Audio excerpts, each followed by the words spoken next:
Good evening, Hawkeye fans everywhere. As you can see, I am going all Homer this evening with the Super Fran t-shirt.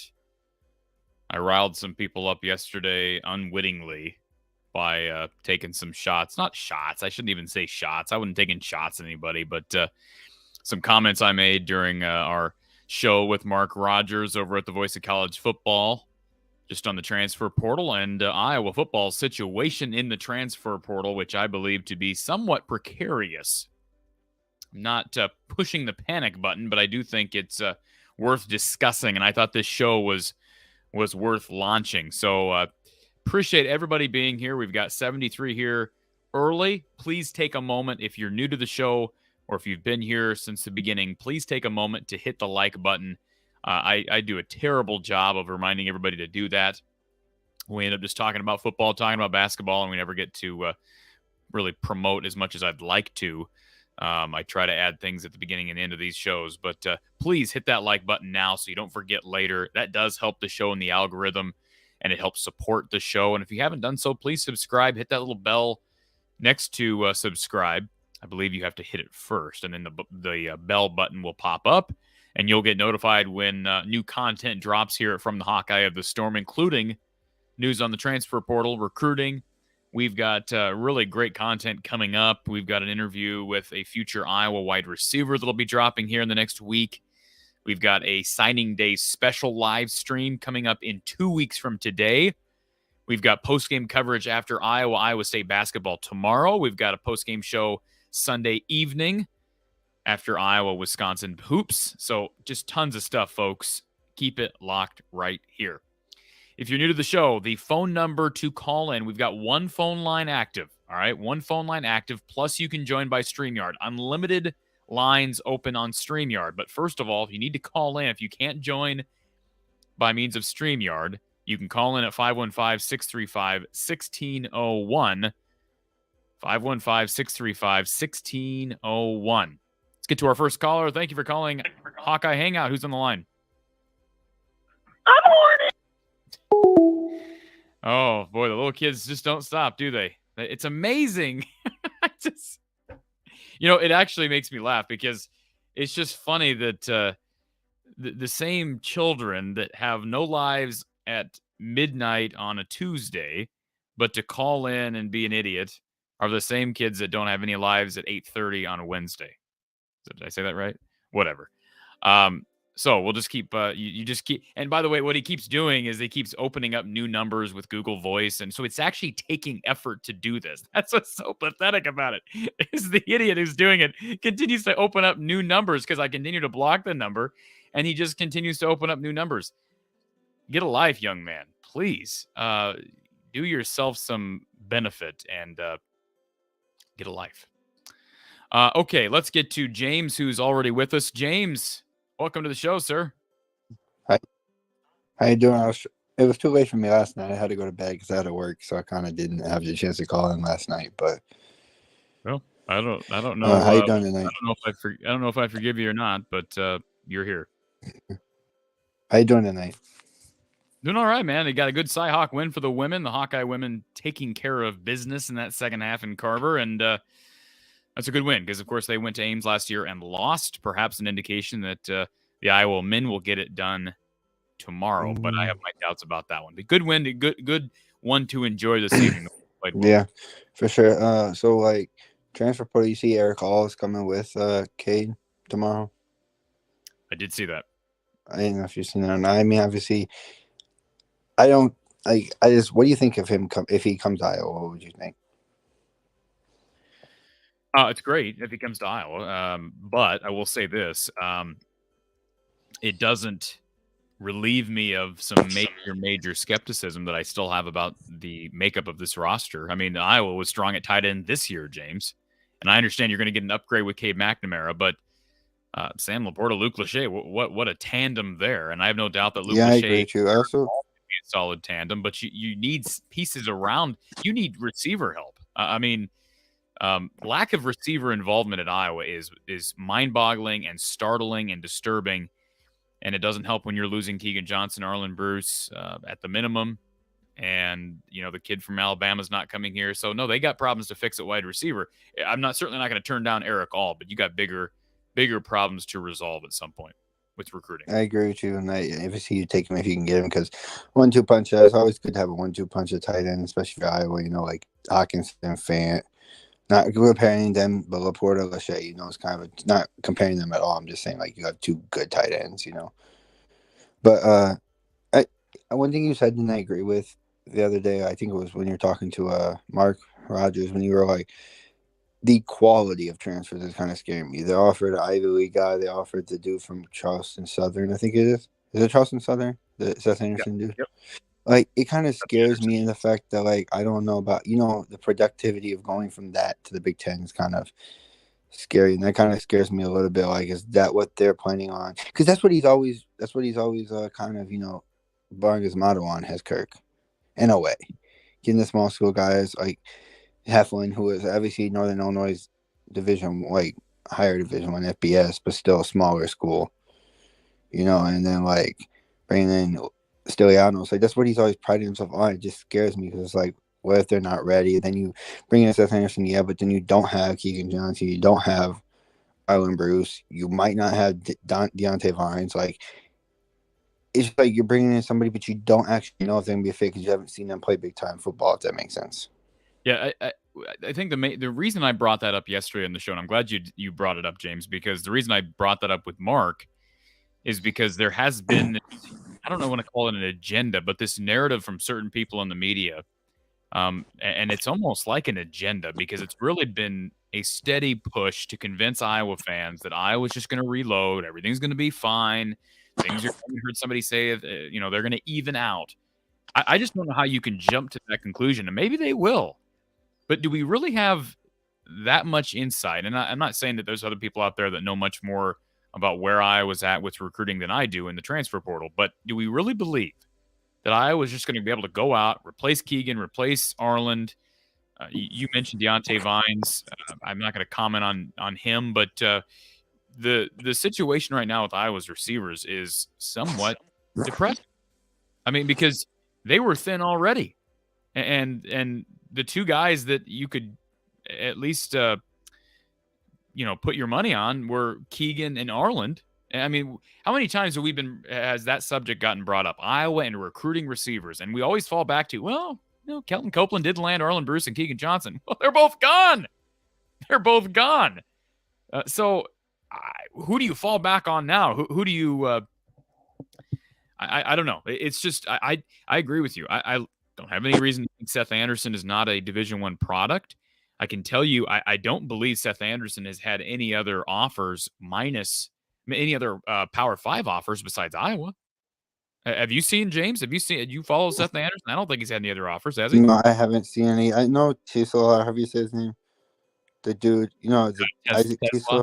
That's how you say his name. My bad. I don't know how to say his name. I know, but I know he was visiting Iowa State or something. But like that still doesn't move the needle because that's a D2 guy. So like you don't know how good he can be either. That's the scary part. Is like obviously Iowa State likes him, so I've indication that he potentially is a Power 5 guy, maybe certainly a Division I guy. I mean, but I'm just saying, there's a big difference between being D1 ready or even Power 5 ready and being good enough to start.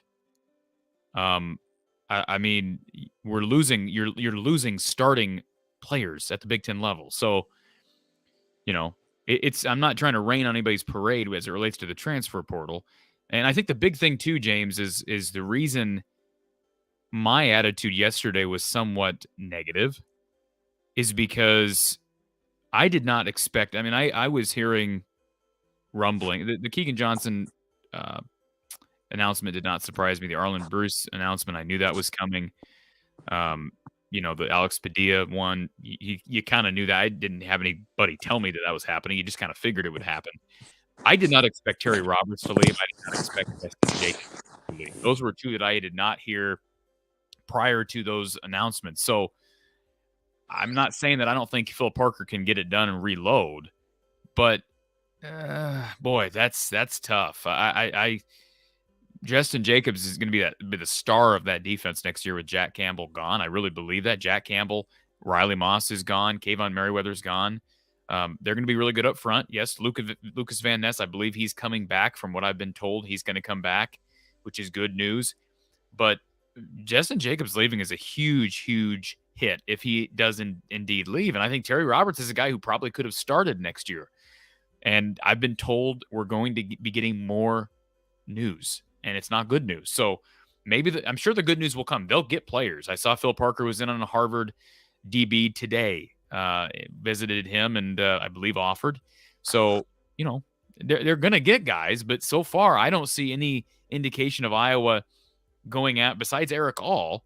Have you heard anybody else, James, that Iowa's active? I'm sure I know a couple of guys that they've had on their board, but no momentum yet. I mean, we're only a few days in, but no momentum yet towards guys who are proven at the Power 5 level. That's my only concern right now. I'm very much in a wait and see phase right now. Yeah, and I know they offered that dude from Harvard because I seen that tweet like an hour ago. Obviously, I seen him visit, but he did offer him. So, yeah. According to talking about, and then Arlen Harris, I've seen him make a tweet. But like, my thing is like, I get Eric All is good, and I get Arlen Harris is good, but like running back and tight end are the least of our worries on that side of the ball. You know what I'm saying? I feel like. Well, Arlen Harris, let's remember, I'm all for Arlen Harris, and he visited Iowa State. He visited Iowa as a 4-star running back transfer. I shouldn't say 4-star running back transfer. He's a former 4-star recruit. 1 year into his career at Stanford, David Shaw resigns. He's looking for a new home. He has not proven anything at this level either. You see what I'm saying? He's not proven anything at this level. He's a 4-star recruit out of high school. He hasn't done anything. At least you know what you have with Arlen Bruce and Keegan Johnson. You knew what you had in Tyrone Tracy and Charlie Jones. The issues have been with the portal these last 2 years, and although Iowa was able to survive the portal last year, the couple of guys they lost, Tracy was what it was, but the situation with Deuce Hogan not Deuce Hogan, but Charlie Jones came back to bite him. And I'm just afraid that potentially we're seeing the results of that now with guys like Bruce, guys like Keegan going into the portal. And in a year from now, we maybe look back and say, man, Arlen Bruce is tearing it up at Kansas State, or man, Keegan Johnson's tearing it up at Notre Dame. That's how many of those can you survive when your offense is already bad? It gives very little margin for error recruiting on the defensive side. I can tell you that. Sure, I got a couple more things. First off, not Iowa question, but what do you think about Brown leaving for Louisville? I thought it was weird. Why is that weird? He played. He played there, but like what he's done at Purdue, Well, what else? Okay, let's look at it from this perspective. Jeff Brom has had a lot of success at Purdue, but he'd never won a Big Ten West title until this year. So we got that done this year. They go and they play Michigan, and I thought they played relatively well. Couldn't execute in the red zone, but they played relatively well against Michigan. But I mean, that game was still pretty much a convincing win for Michigan. In 2 years, James, the divisions are going to be redistributed, which means it's going to be harder to win in the West. I don't know that Purdue's the easiest place to recruit to. They've had some big names, obviously Drew Brees being one that comes to mind, Rondale Moore being a guy. But I don't think that's a future power. And I'm not saying Louisville is either. But remember, Louisville has gone after him in the past, and he's turned them down. I just wonder if it's gotten to a point where, he's done what he can do here, and, go back someplace you're comfortable. It's probably been his dream job since he played there. And I mean, they paid I don't know what his pay boost is, James? I saw the final numbers, like $64 million, the whole contract, but No, I didn't see that. I just seen that he left for Louisville. What do you think about Fleck getting an extension as well? Well, these days I don't read too much into extensions because everybody's getting extensions. You also could get fired the next day, so next year. So I don't think extensions really matter as much this year. Obviously, Kirk, but I don't think Kirk really has an extension. I think Kirk's here until he wants to retire, anyways. So it really doesn't make a difference. But anyways, I was just gonna say extensions are big, James, just to be able to recruit, right? I mean, if a guy has extended through 5 or 6 years, it can hurt recruiting. So you're kind of stuck if you're in a university, you're kind of stuck between a rock and a hard place, especially if you're in a situation where you're unsure how you want to move forward. I mean, you look at Jim Harbaugh 2 years ago. right? I mean, his situation was a difficult one. Certainly Scott Frost, they kept giving him time and time and time. Now, I don't know where his contract was when he got relieved of his duties, but they ended up paying him quite a bit of money. And the rumor on the street was that a booster helped to pay the buyout. So that is just kind of the I don't think an extension is an indication of anything other than we're invested in you for at least the next year, because we need to be able to tell recruits, hey, you're here for the long haul. And if it doesn't work in a year, you're stuck with a buyout. But we've seen teams like Wisconsin, teams like Nebraska willing to face that buyout to make a move that they feel is best for the program. For sure. I seen Terry get 2 Big Ten offers. He got Penn State and Minnesota. So I don't know how that pans out. I mean, obviously, if he goes to Penn State, I'd be happy for him because I know he's from Erie, so not too far away. I don't know Terry. I know Jovan. I've had Jovan Johnson on the show in the past. He's real close with Terry Roberts. I haven't talked to Joe. I haven't reached out to Jovan, but I would not be surprised, James, if he ends up at Penn State. And if he doesn't go to Penn State, you kind of, at least for me, I kind of doubt he ends up in the Big Ten. Like, Minnesota can offer, unless Ohio State maybe comes calling, or Michigan. I don't see him transferring to Purdue. I don't see him transferring to Indiana. To me, a kid like that, he's probably Penn State or going outside the conference. I think unless there's something going on behind the scenes that I'm not aware of, I think he has a lot of respect for Iowa and a lot of appreciation for Iowa. I don't see him going to a rival school like Minnesota. I agree with you, but I do want to say one thing. Like, I know it's tough to see people go, but like you always said, I wish all these kids good luck. Like, they did whatever they could for us, and they chose us at some point. Like, yes, they chose to leave, but they also chose us, and when not everybody chose us, they still chose to be a part of Iowa, at least at some point. And I know a lot of these people, like Terry, still have love for the program no matter whether they go or not. So no matter where they go, at least me, and I know you, will be wishing them good luck anywhere they go. I want to see everybody be successful as much as they can. If they're doing what they think is best for them, that's what I think is most important at the end of the day, is what you do is best for you, because that's what you got to look out for in the long run, is yourself. Yeah, I understand the fans, James, who get upset and say, well, if you don't want to be here, I don't want you here anyways. Well, and so much, I understand the era of the transfer portal is uncomfortable and it's maybe not ideal. I get that. But when people make comments like, well, he's just being selfish. Well, what do you want him to do? You want him to do what's best for you or best for him? Do you honestly expect an 18-year-old who's planning for his future, all right? And believe me, most of these kids, yes, there are people that may not have their best interests at heart talking to them behind the scenes, but there are also parents, siblings, coaches who might actually be suggesting that they leave and giving them a reason to believe that maybe entertaining other options is best for them. Do you expect them to just shut that down due to loyalty to the program? I understand loyalty is important, but in the end, these young people are looking to start careers and to have a chance to play in the league. And although most of them will never get that opportunity, I hate when I hear people call athletes selfish because they go other places. If you were in that position, especially if we're talking NIL, and NIL is a factor here. If you have a situation, and I'm not saying this is going to happen, but say Iowa has a major recruit who commits to Iowa, okay? And then he decommits later from Iowa, and you come to find out that Iowa offered him nothing, very little as it relates to NIL incentive. And this school over here, which also has a reputation of producing NFL products, offered him $500,000 to sign on. Is that ethical? Probably not. Is it within the rules as they're currently constructed? It kind of is. Do you really blame the kid? James, if somebody asked you right now, I'm going to ask you a question, James. If somebody said to you right now, I'll pay you $500,000 to never watch Corey's show again, would I ever hear from you again? That's kind of tough. No, it's not tough. It's not tough. I mean, at all. I'll take the money. But okay. Yes, you take the money. You go. You're done. Bye, James.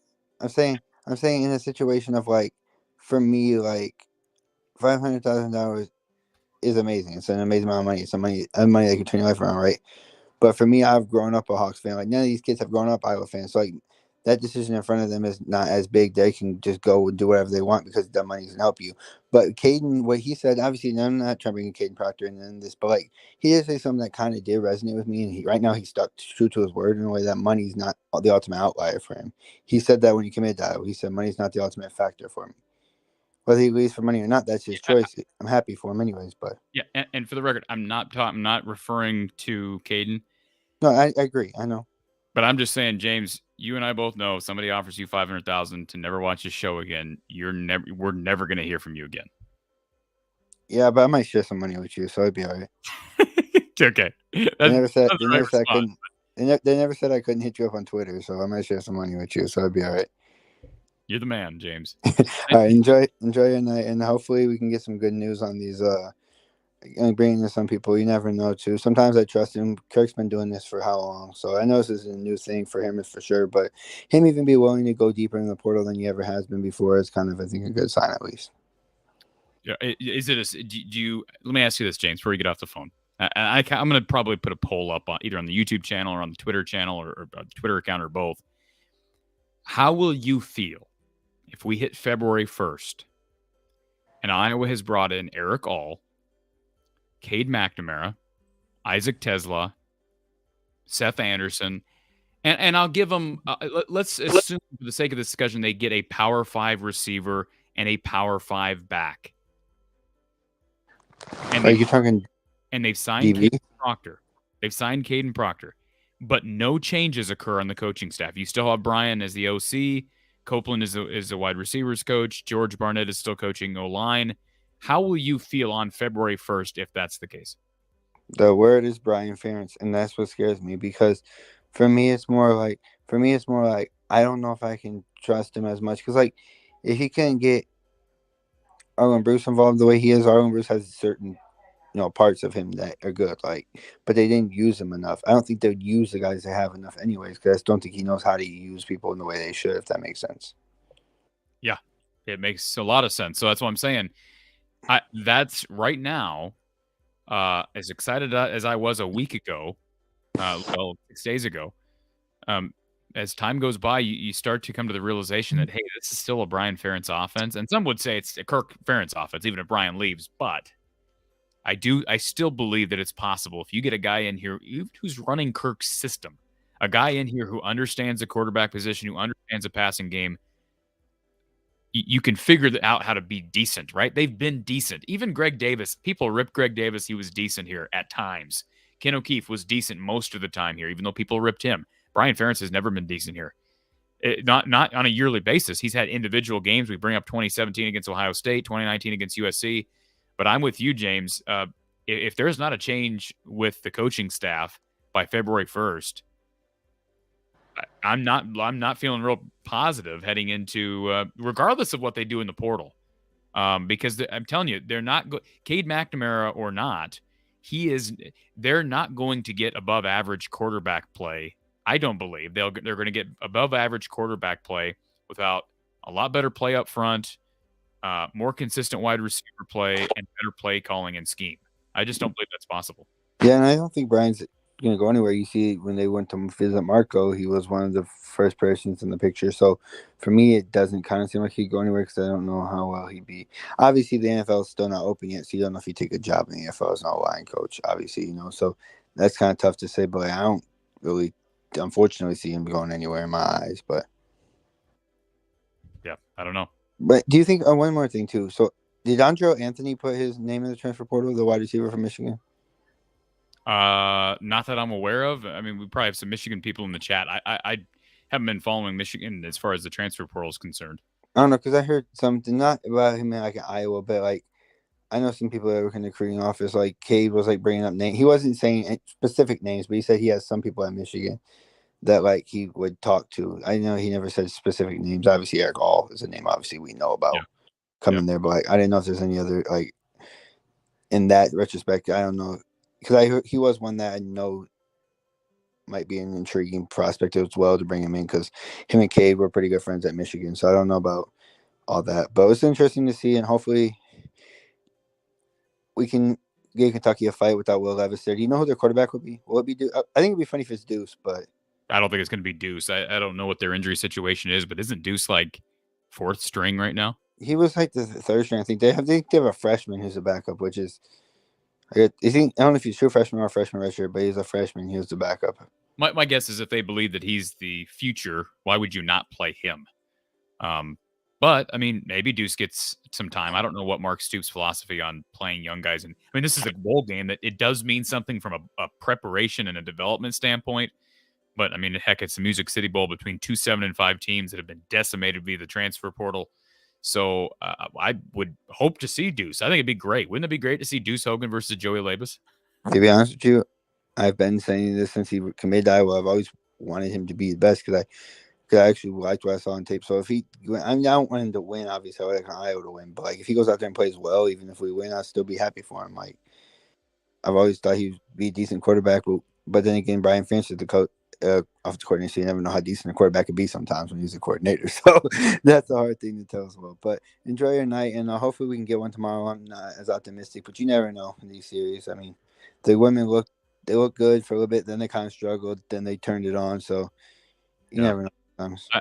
I'll say a final thing, James. I've not been real impressed with the Iowa men over the last 2 weeks. I agree.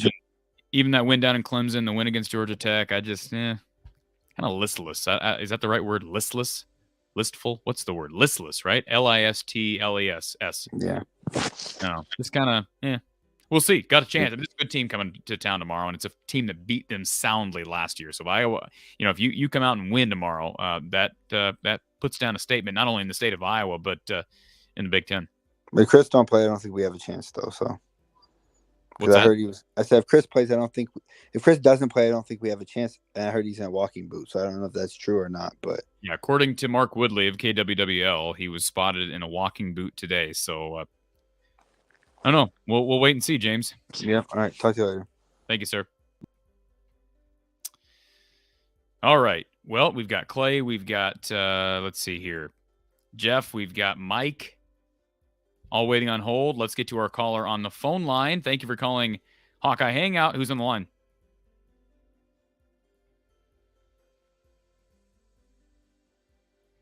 Hello. You're on the air. Hello. Yeah, Corey. Yes. This is Pat from Minnesota. Hey, Pat. How are you? And I just want to comment on last night's show with James Moses and Gary Close.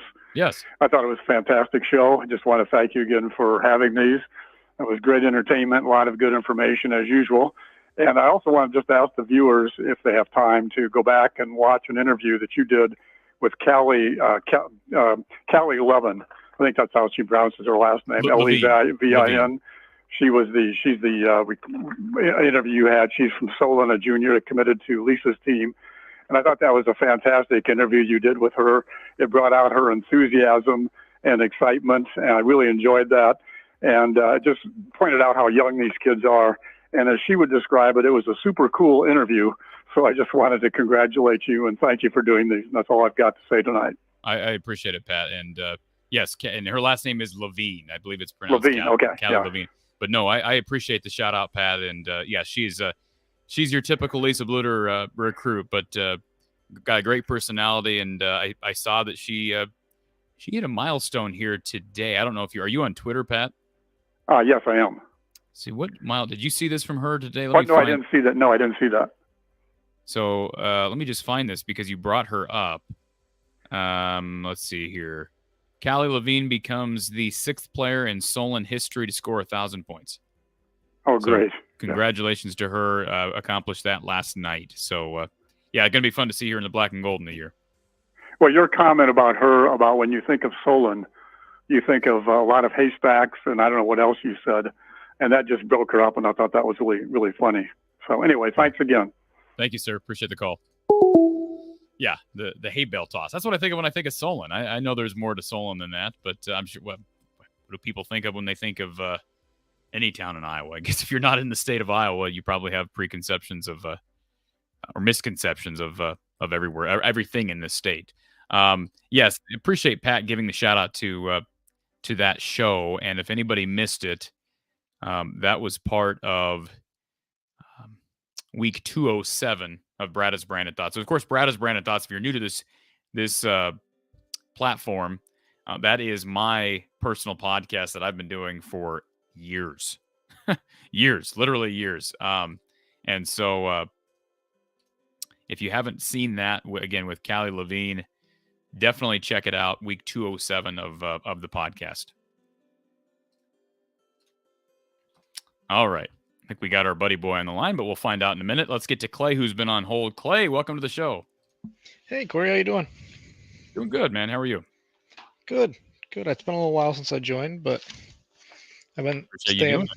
Yeah, I've been staying up to pace. With a little disappointed in the men's basketball team lately, but yeah. What do you make? I mean, we just had a conversation with James, one of our frequent callers, a couple moments ago, and you probably heard my thoughts. I've just been kind of, I don't know. It just has been, even with a healthy lineup, right? I mean, they're healthy across the board. I know it's early. We haven't even hit conference play yet, but just, I don't know. Ever since that Seton Hall game, things have kind of just been bland. I'm getting really tired of hearing the same old, this game's too physical for us. It feels like every media source I listen to, that's the narrative. And it feels like if the wind blows the wrong way, we're going to fall over. Well, I don't think that, listen, I'm critical of the media sometimes, but I don't think that's necessarily inaccurate. Something by the media. I think that's legitimate. Iowa struggles with physicality. What's our problem? Are we not getting in the weight room, or we just don't have big enough guys? It's how, well, for two things. It's how, first of all, it's how Fran recruits, right? I mean, it comes down to recruiting. And I give guys like Patrick McCaffrey credit. Patrick was their best player against Clemson. Patrick was maybe their best player last night against Duke. But Chris is struggling with physical play. They don't have Joe Toussaint, who is kind of a dog.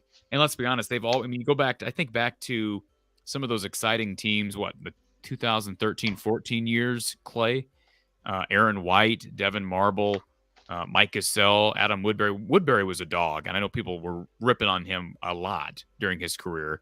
But those guys, I mean, Adam Woodbury was a physical, good defender. However, when you go up against guys like Derek Nix, remember him at Michigan State, or even this year, Zed Key, again, Ohio State, those teams, Ohio State, Michigan State, even Michigan, they are physical, they are tough.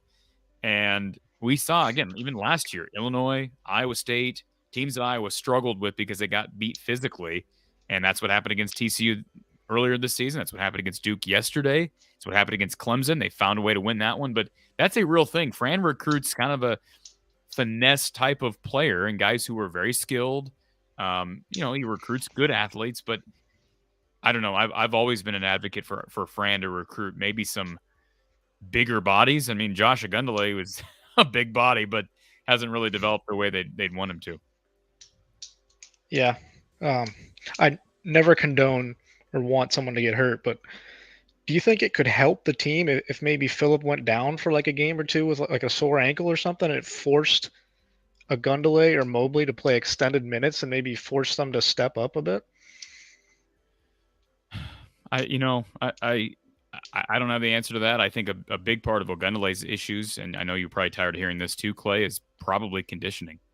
And regardless of how much time he gets or opportunity he gets, that's still going to be a problem until he gets conditioning figured out. I know Mulvey was not available yesterday due to an illness. So, that's that. I think he's certainly further behind Ogundale, and that's just frustrating given the fact he had all offseason. You hope one of those guys would emerge. I just think this is what we got. And Iowa tried to go to the portal and recruit guys like Trey Mitchell and Fardaws Amack. And, kid that ended up going to Ole Miss. And you swing, you miss, you swing, you miss, you swing, you miss. You end up getting Agundale back, and the most he's probably going to give you is 10 minutes a game. I just don't see a scenario where he works into a 20 to 25-minute rotation because I don't think he can physically. It's unfortunate. Yeah, I'd like to. Listen, they're going to need somebody like Josh Agundale once you get Big Ten play. Who's going to guard Zach Edey? He looks like, what John Rothstein been calling him the Yao Ming of college basketball. That dude is skilled. He's huge. And Iowa always struggles with Purdue.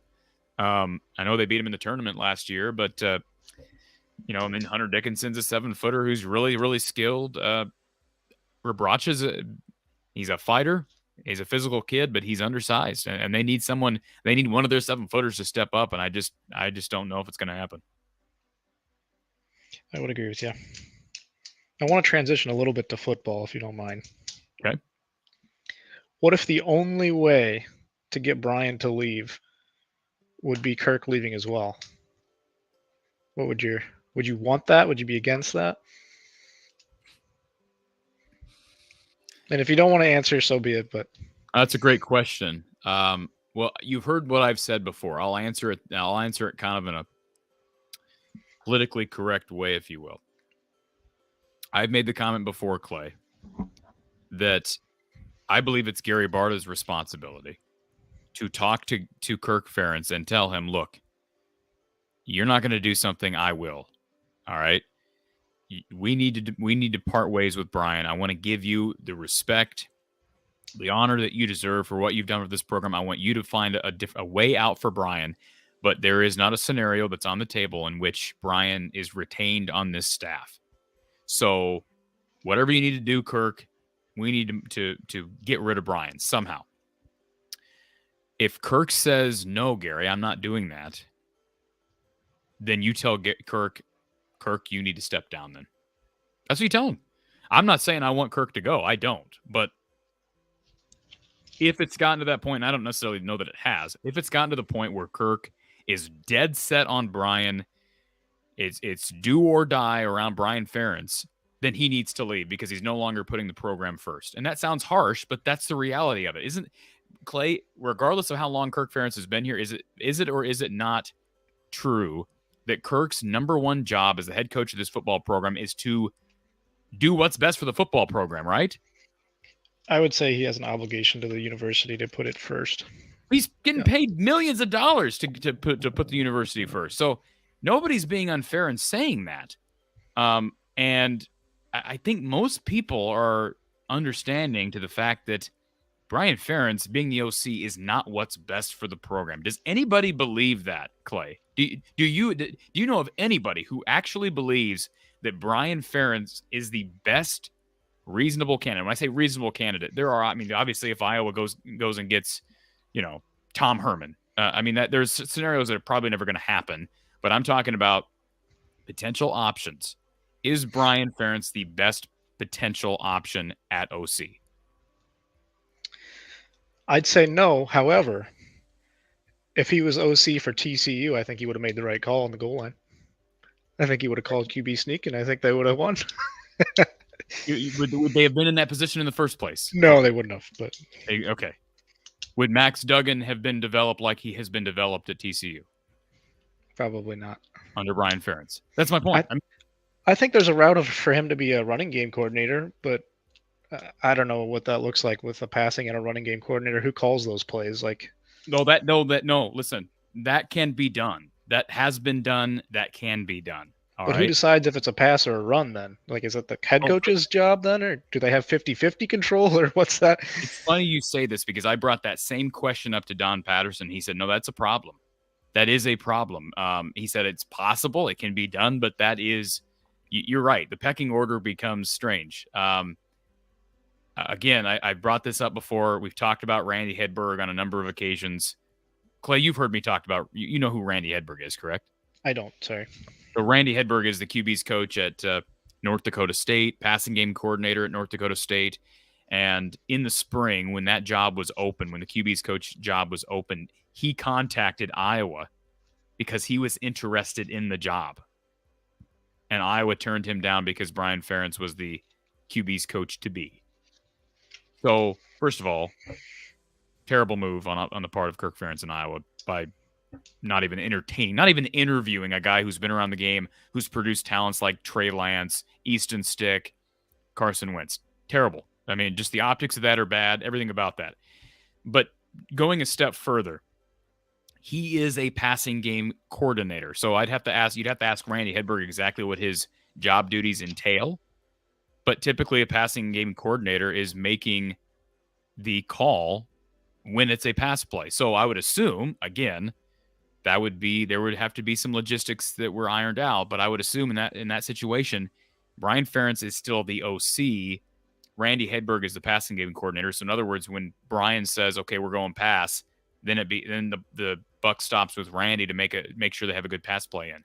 And the bigger part of that is Randy's working with the quarterbacks behind the scenes. You don't have Brian Ferentz, who doesn't have any experience coaching quarterbacks, trying to develop these guys behind the scenes. Because believe you me, regardless of Cade McNamara's development. They still need guys like Marco Lainez to be developed, Carson May, Joey Labus.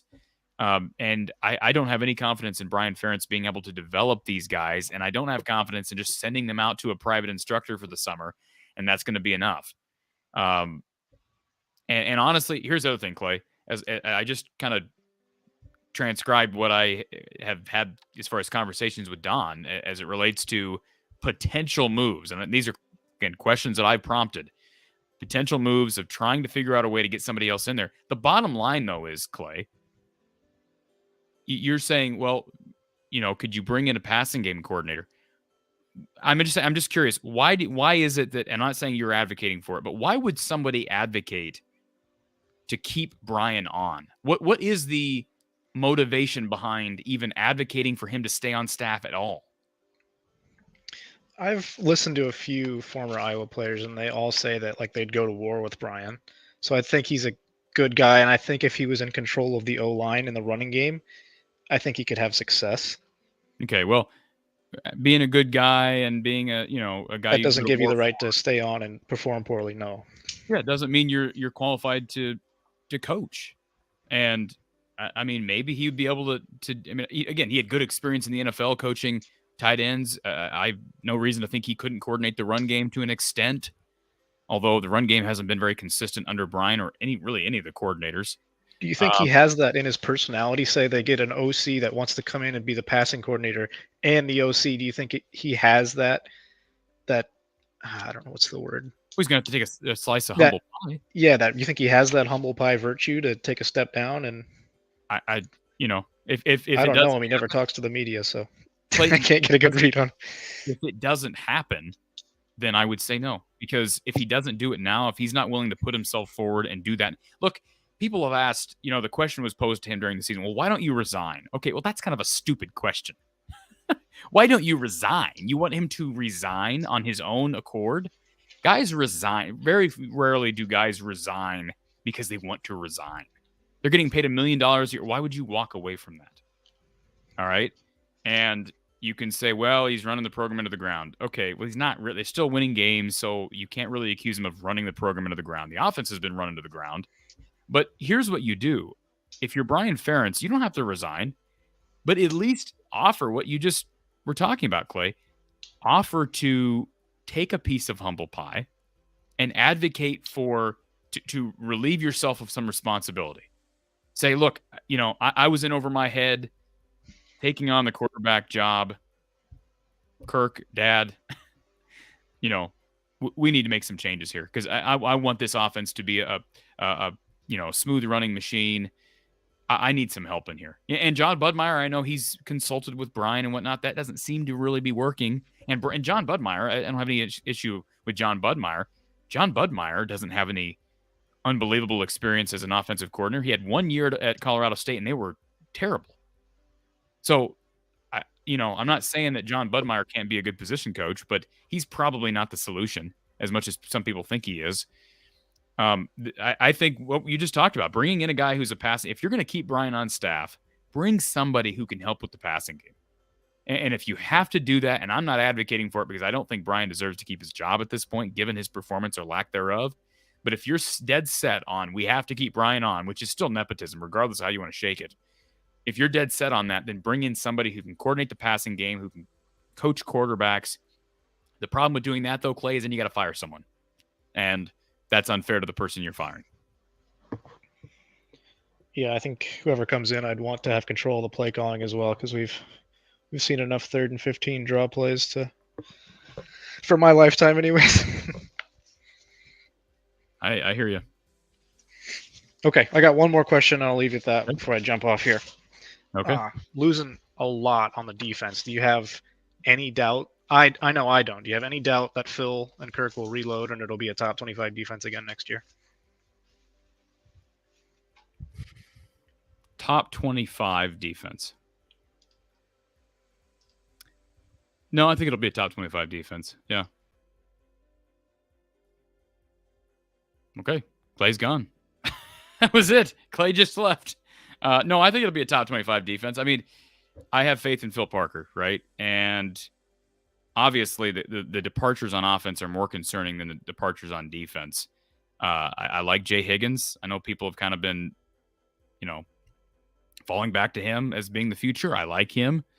They've got some young guys. Jaden Harrell's a guy. Justice Sullivan's a guy we haven't seen anything of. Maybe those guys develop in the offseason. But, there's no getting around the fact that if they lose Justin Jacobs, that's a significant loss. They'll reload at corner. I like Terry Roberts a lot, but I think they'll be fine there. I think they'll be fine at corner. Assuming Jamar Harris returns healthy.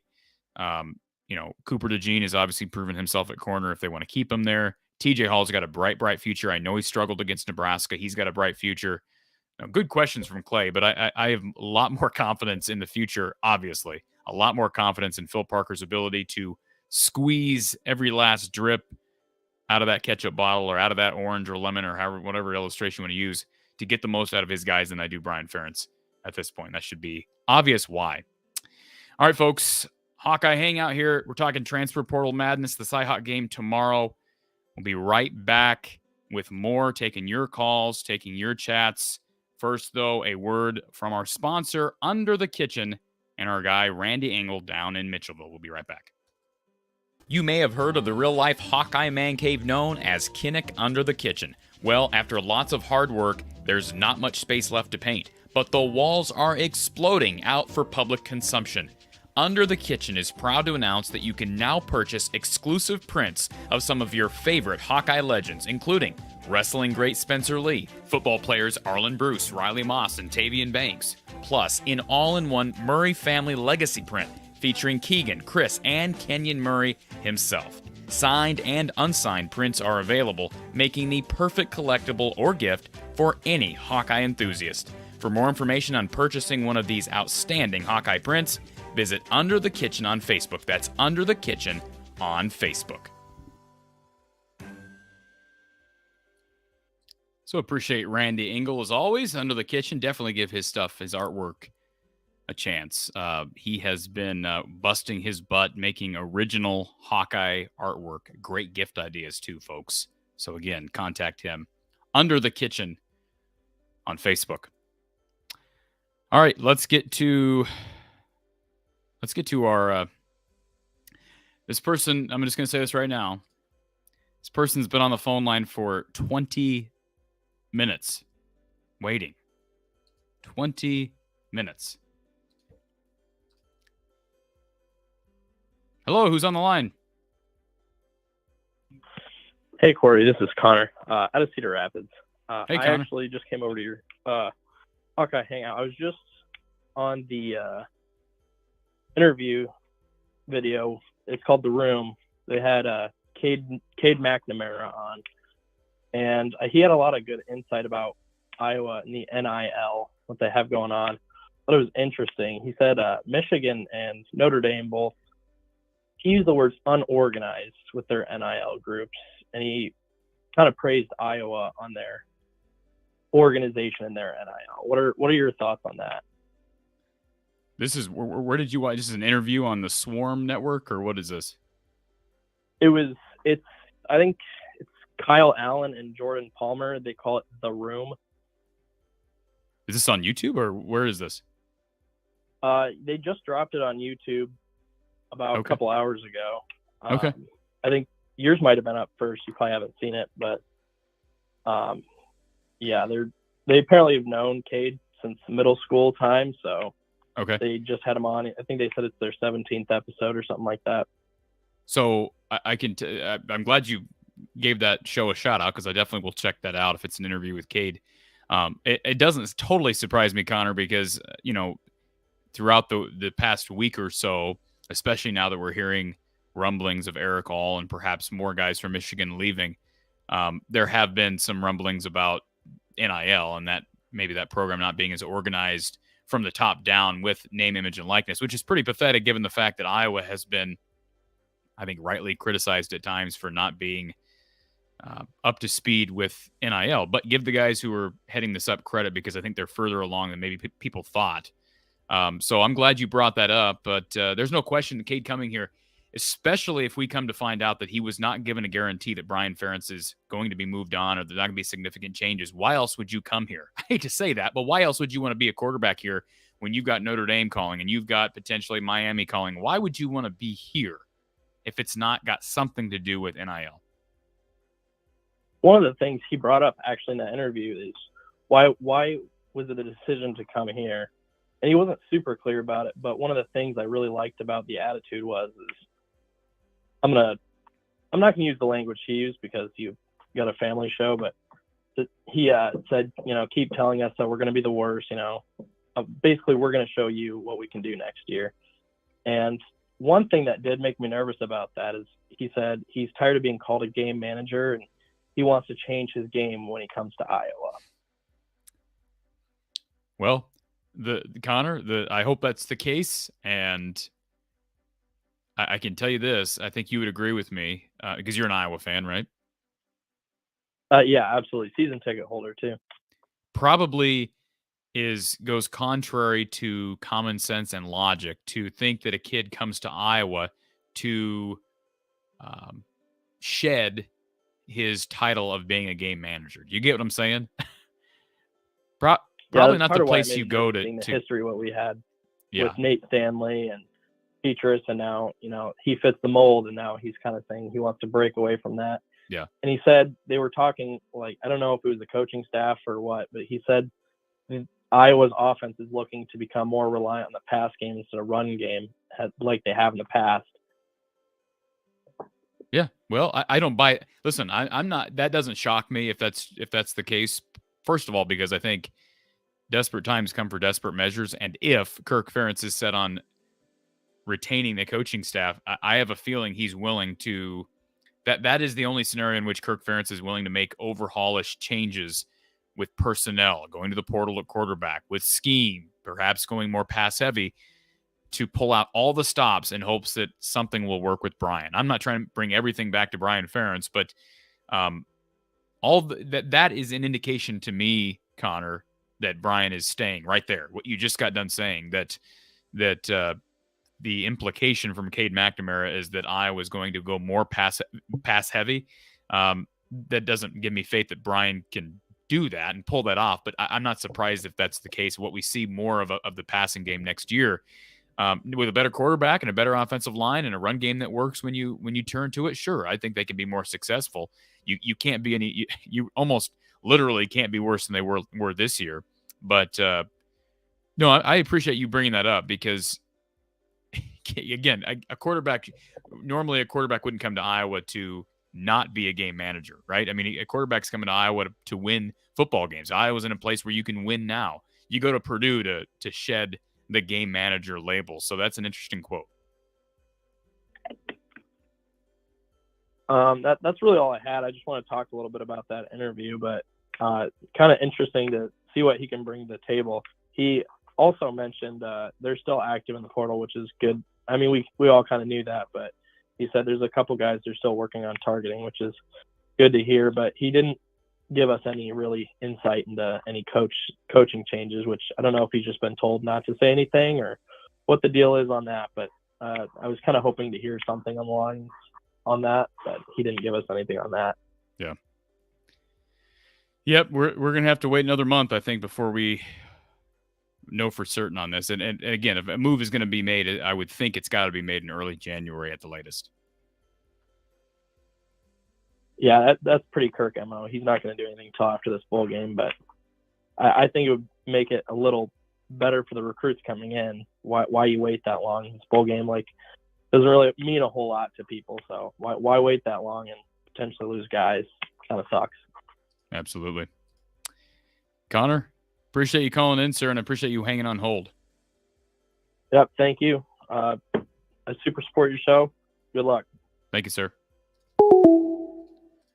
I was thinking it was going to be our buddy, but yeah, I enjoyed that call. Thank you to Connor for calling in. That was good stuff. Good callers so far here this evening, folks. 9:30 p.m. We got about 250 people here waiting to, not waiting to jump on, but a few people waiting to jump on, 250 people in our chat. So appreciate everybody who is here. Big Bolivar says, will Don be calling in? I did not set up anything with Don. I wanted to kind of keep this between the listeners of this show and me this evening. Certainly, if Don called in, Don's always welcome to call in. So if he calls in, great. But no, I gave Don the night off. So let's get to. We're gonna put our caller on hold. Let's get to Mike, who's been on hold. Mike, Michigan. Mike, get over the side. Go to the right. Yep, there you go. There it is. How you doing, sir? Pretty good. How you doing?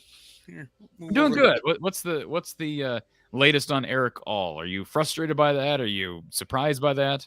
A little surprised, not too frustrated. You got to remember he was injured for 75% of our season, so I mean we'll miss him a little bit, but we kind of went on without him. So he was. I mean, let's not forget. Let's not downplay. I mean, he got hurt this year. He was projected to be a pretty good NFL prospect after last season. Well, I think he's still going to be an NFL prospect. I figured at this point I'd probably pick him as like a late second, early third rounder. But it's big name in the transfer portal, Mike. That's a big name in the transfer portal. Yeah, and it looks like you're going to get him. Well, he's visiting. I mean, Well, the Cade tie. I mean, it seems like he wants to go play with Cade. I would not be shocked. And if you're going to go someplace to be a tight end, Iowa's not a bad choice. Yeah, that's true. Even with even with Brian Ferentz at the helm, because Sam that's about to be a top 3 or 4 round draft pick as well. Well, that's the other thing. What's the status on Brian? I keep hearing about him going to the NFL. Who do you hearing that from? Oh, most of your fan base that's in the room there. They seem to be. I don't know if this is hopeful thinking or what. Well, yeah, that's exactly wishful thinking, right? Or no, maybe it's more so. What does Ingrid Andress and Sam Hunt say? Wishful drinking. Maybe that's what people are doing.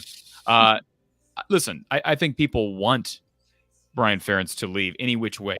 And I'm the same way. Like, I'm to the point, and I have great respect for the Ferentz family. I have great respect for Kirk Ferentz, but I'll take Brian Ferentz out the door, however which way I can get it, Mike. Like, it doesn't matter to me how it happens.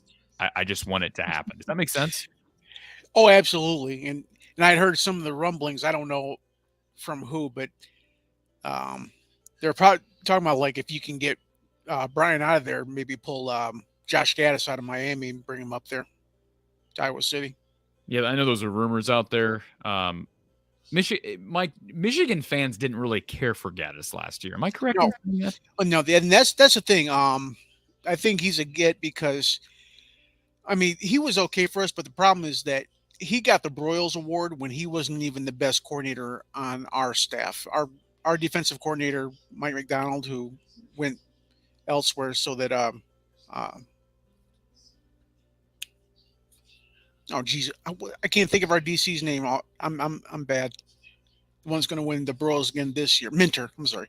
When he took over, Mike McDonald was a better coordinator than Gaddis, but for some reason he won the award, even though it was well known last year that our defense carried the day, and definitely not our offense. I mean, we were pretty sorry in the offensive category as well, just kind of like you guys were. The defense carried you, and that kind of led to him getting a large payday that he really didn't deserve down in Miami. And you saw the kind of trash show they turned out this year. So, well, there's some talk that he's going to. Well, they were 88th in total offense. Iowa was 130th. So, as bad as Miami was, they got bigger problems in their offense. It wasn't good, but what I know, what I've read, it sounds like he's more suited towards a Big Ten style of run first offense, and Miami's just kind of a weird place for him. I thought it was a weird move in general. I mean, you go to the college football playoff, you win a Big Ten title, and then to jump to Miami, just kind of a weird move for Gaddis. But Mike, there were some rumors about Gaddis and his character here, or I shouldn't say here, at Michigan. Wasn't there a rumor about him with some recruit's mother? It was pretty unfounded. I don't know if there was anything to it, but I had heard the rumor as well. We had a bomb coming in here, something going off here outside my window. You're telling me that that report was not founded? Not that I'm aware of. I mean, if there's pictures out there, I haven't seen them, or if there's some insider testimony, I haven't heard of it. Well, just for people, there were rumors that he, was in an inappropriate relationship with the recruit's mother. The recruit then decommitted. Who was the recruit? Do you remember, Mike? Not really. This was, like I said, this was what, going on 2 years ago. Okay. That was, I'm just saying that's a word on the street. I'm not saying it's true, but that was the word on the street. There was scuttlebutt about it. And that's one of those things, Mike, that if you're vetting a potential candidate and you're Kirk Ferentz, that would probably raise some red flags, would it not? Like given how Kirk Ferentz operates, you probably don't want some coach getting involved with, intimately with the recruit's parent. That's probably not what you want, to say the least. It's probably. Well, I mean, Mike, if you were a recruit, would you want that? Would that make you want to go to Iowa, knowing that the coach that's recruiting you might form an inappropriate relationship with your mother? I mean, seriously. Well, I would talk to him first to kind of get his take on it. Talk to him first. Yes, you talk to him first. Yeah, I mean, you don't want to convict him in the court of public opinion just yet. Well, no, I'm not saying you convict him. I'm just saying that's one of those things. If you're Kirk Ferentz, you're looking at Gaddis, you're probably going to say, yeah, we probably should research this a little bit more and see if there's substance to that report. That's all I'm saying. Well, I mean, you could also, something like that, it's not going to be pushed under the rug too much. I mean, you could talk to Cade and Eric, I mean, both of them were there when Gaddis was the OC.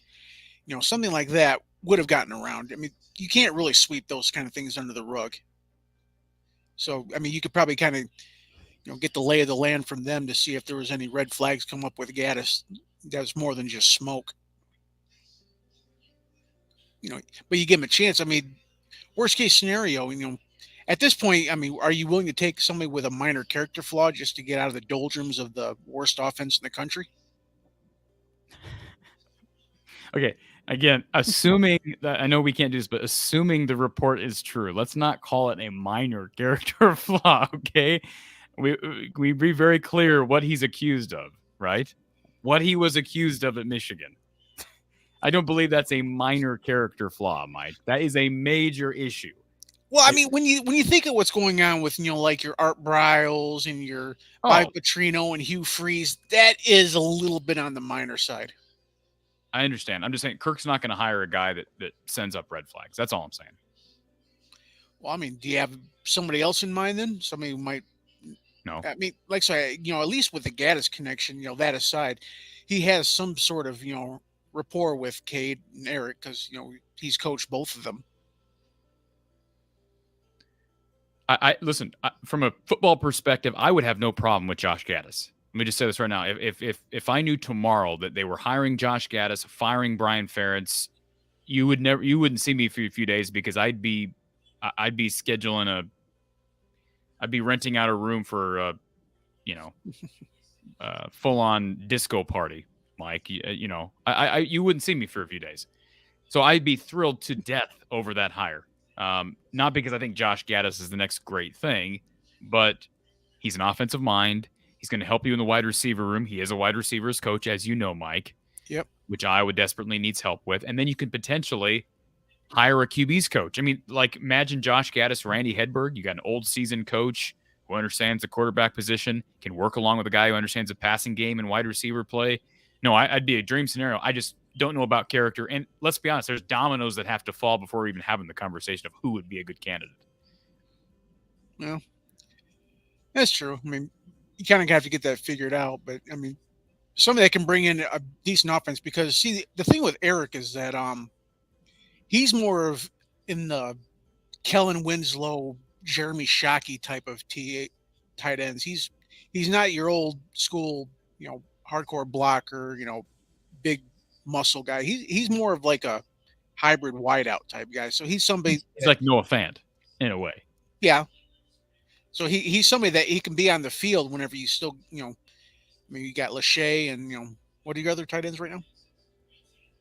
Well, you got a transfer from the Colonial League. You got Steven Stilianos, and then they got a freshman from Wisconsin who was promising, Addison Estringa, and then they got another redshirt freshman from Indiana who's not seen the field. But, I mean, they got a good room. I mean, it's a young room. Steven Stilianos is like a fifth-year guy. He should step up, I would think, this year. But Eric All adding him to the mix, you're not going to turn that down.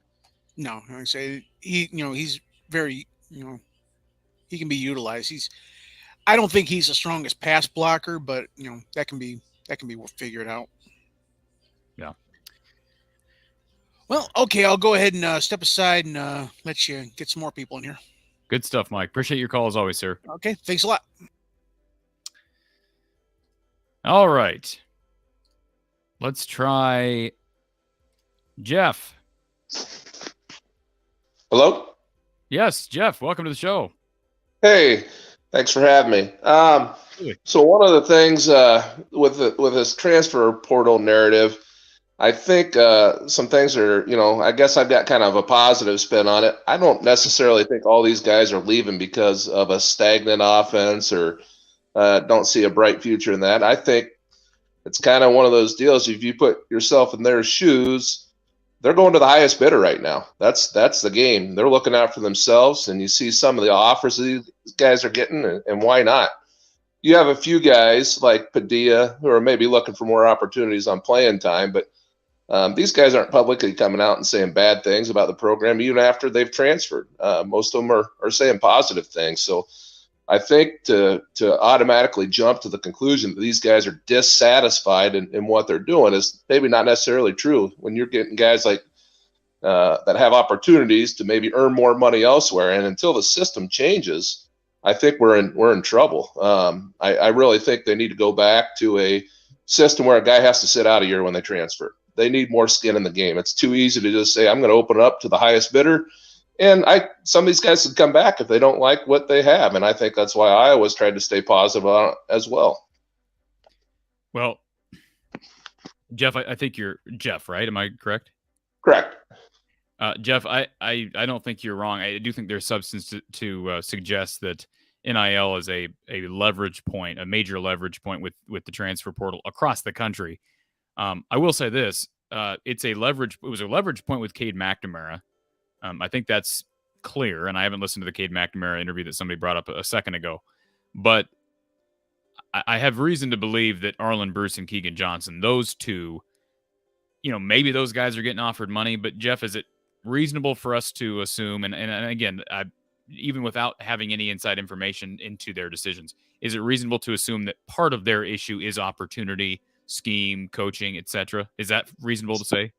With Keegan, it was tough to tell because of the injury situation. We never really will know. But with Arlen and his skill set and stuff, I don't see where he's going to be used more and be more productive than he was at the University of Iowa. I mean, they used him as a returner. He had plenty of ample opportunities, and he didn't produce. I kind of put him in the same category as Tyrone Tracy.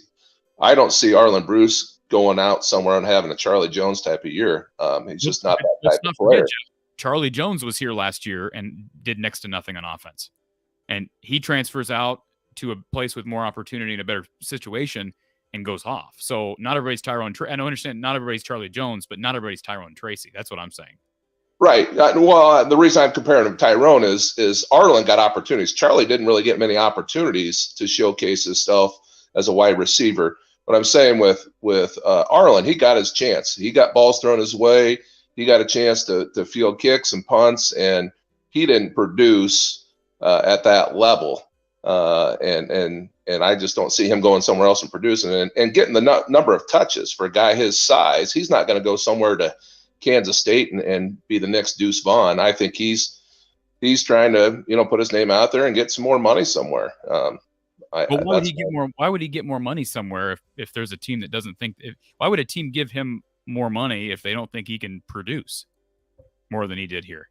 I'm not saying that he will get more money, but he's putting it out there. You can always come back, and that's the thing with these guys. We assume these things and we hear, but he's not publicly, ruled that out. I mean, why would it be Terry Roberts from Erie, Pennsylvania? He's already been offered by Penn State. There's a chance he's going to make more money there. That could be the reason rather than just, he got beat out by Cooper DeJean. Cooper, is probably a better cash player than Sebastian. And I think, you get a better lineup when you keep Terry out there on the field. He was going to have opportunity to play. It's not necessarily, I don't think it's always the narrative that, they just are dissatisfied with their playing time or the offense. I think we're underplaying this whole idea that they can make a lot of money out there, and we don't know what's happened behind the scenes and who's tugging those strings and offering that money, because it's a wild, wild west. And again, kind of just back to the whole, there needs to be more skin in the game for these people. There has to be some sort of, if you sit out, then you have to think about that decision before you just jump into it and just say, hey, I'll take the highest bidder, because that's what it is right now. Well, and Jeff, I hope you know that me debating you back and forth is nothing personal. I'm not trying to just rip you, and I'm not saying you're wrong, but I enjoy having these little debates. I'll say this. I do think you're maybe underestimating or overestimating the opportunities that Arlen Bruce had here. Yes, he was a starter at one point, quite a bit of the early part of the season. He was the only healthy guy, really, that had proven himself as a receiver. But let's not forget how many times he was overthrown by Spencer Petras during this season. I mean, consistently. I understand he's a smaller target, but consistently overthrown. And as the season went on, Jeff, I have to go back and look at the box scores, and I can certainly do that as a project and report back. But I think you're maybe overestimating the number of targets that he got. Spencer Petras, as you know, more often than not, honed in on Sam Laporta, and it was Sam or nothing. I mean, wide receiver involvement is at an all-time low right now. So I just, maybe he goes somewhere and he's he doesn't produce. That's possible. He wasn't very, I give you this, he wasn't very good on punt returns. That's true. I'll agree with you on that. Some guys have that knack, some guys don't. I can tell you for a certainty the Keegan Johnson situation. Obviously, there's other things that are at play with these kids. I understand that. Keegan Johnson could come back. I can tell you with a certainty he could still come back. But he's been offered by Notre Dame, been offered by Kansas State, Nebraska. He's not going to Nebraska. I can say that with quite a bit of confidence at this point. You bring up a valid point with NIL. The Terry Roberts thing, does he go to Penn State for NIL, or does he go to Penn State to be closer to home? Part of the reason I don't like the narrative, Jeff, and you can sympathize with me on this. Part of the reason I don't like the narrative of blaming NIL for all these departures is because it lets the coaching staff off the hook. It does. I mean, it lets specifically Brian, who I believe to be at the center of Iowa's issues on offense. And I just don't like making excuses and then letting guys like Brian Ferentz off the hook. That's me being completely transparent with you. Yeah, no, and I understand that piece. The one thing I would say with Arlen Bruce, I guess with his big thing is, he himself and not necessarily the scheme, but he didn't create separation. Iowa manufactured a lot of plays for him in terms of it. You look at the place where he got open, where you were looking at rub routes, crossing routes. He didn't go out and run routes like Charlie Jones did a year ago. So I guess what I'm saying with him leaving, I don't understand that piece of, I don't see him going somewhere else and being as productive, because he just didn't show that. When did he ever burn somebody over the top? Well, when did he ever run an out route or a deep comeback and get himself open? But Jeff, and on top of that, he's 5'8". Jeff, Arlen Bruce is not making the play calls. No, when he had those opportunities, what I'm saying is Arlen Bruce never got separation. They never, when they did run him deep, he never got by his guy. When they ran a deep comeback, he didn't get separation. If you look at the routes that Arlen Bruce ran, again, he's running rub routes, he's running crossing routes, and that fit his skill set. And when they did hit him, he didn't do anything with it after the catch. He just, they ran the jet sweeps on him. And again, he got plenty of touches to show his worth. And I didn't see that he had much worth where he's going to go somewhere else and get more opportunity and do more with that. Charlie Jones never got those opportunities, is what I'm trying to say is, for whatever reason, whoever was ahead of him, they thought, and guys were ahead of him. If Keegan Johnson, had he been healthy, he may have been still better than Charlie Jones. We don't know that because Keegan was not healthy this year. Last year, production-wise, Keegan was productive when he was out there. But, so he could have just been ahead of the depth chart of Charlie Jones at that time. Okay. So, Jeff, explain to me why Arlen Bruce was ahead of Charlie Jones last year. Ahead of Charlie Jones? Yeah, Arlen Bruce was ahead of Charlie Jones last year. Yeah. That's... I mean, but if we're going to downplay Arlen Bruce, okay, so either one of two things. Either the coaches don't know how to evaluate these guys or they don't know how to utilize these guys, or both. Because Charlie was behind Arlen, who just entered the portal, Charlie went somewhere else, maybe the best receiver in the Big Ten, not named Marvin Harrison Jr., Jackson Smith, and Jigba. I don't know. I just think they play different positions. That Charlie Jones played the X position on that offense, and he's a route runner, whereas Arlen Bruce was the slot position. Arlen played when Nico was out, and he played in split time with Nico at that position. But the X position was where Charlie had his success, and he was behind Keegan at that position.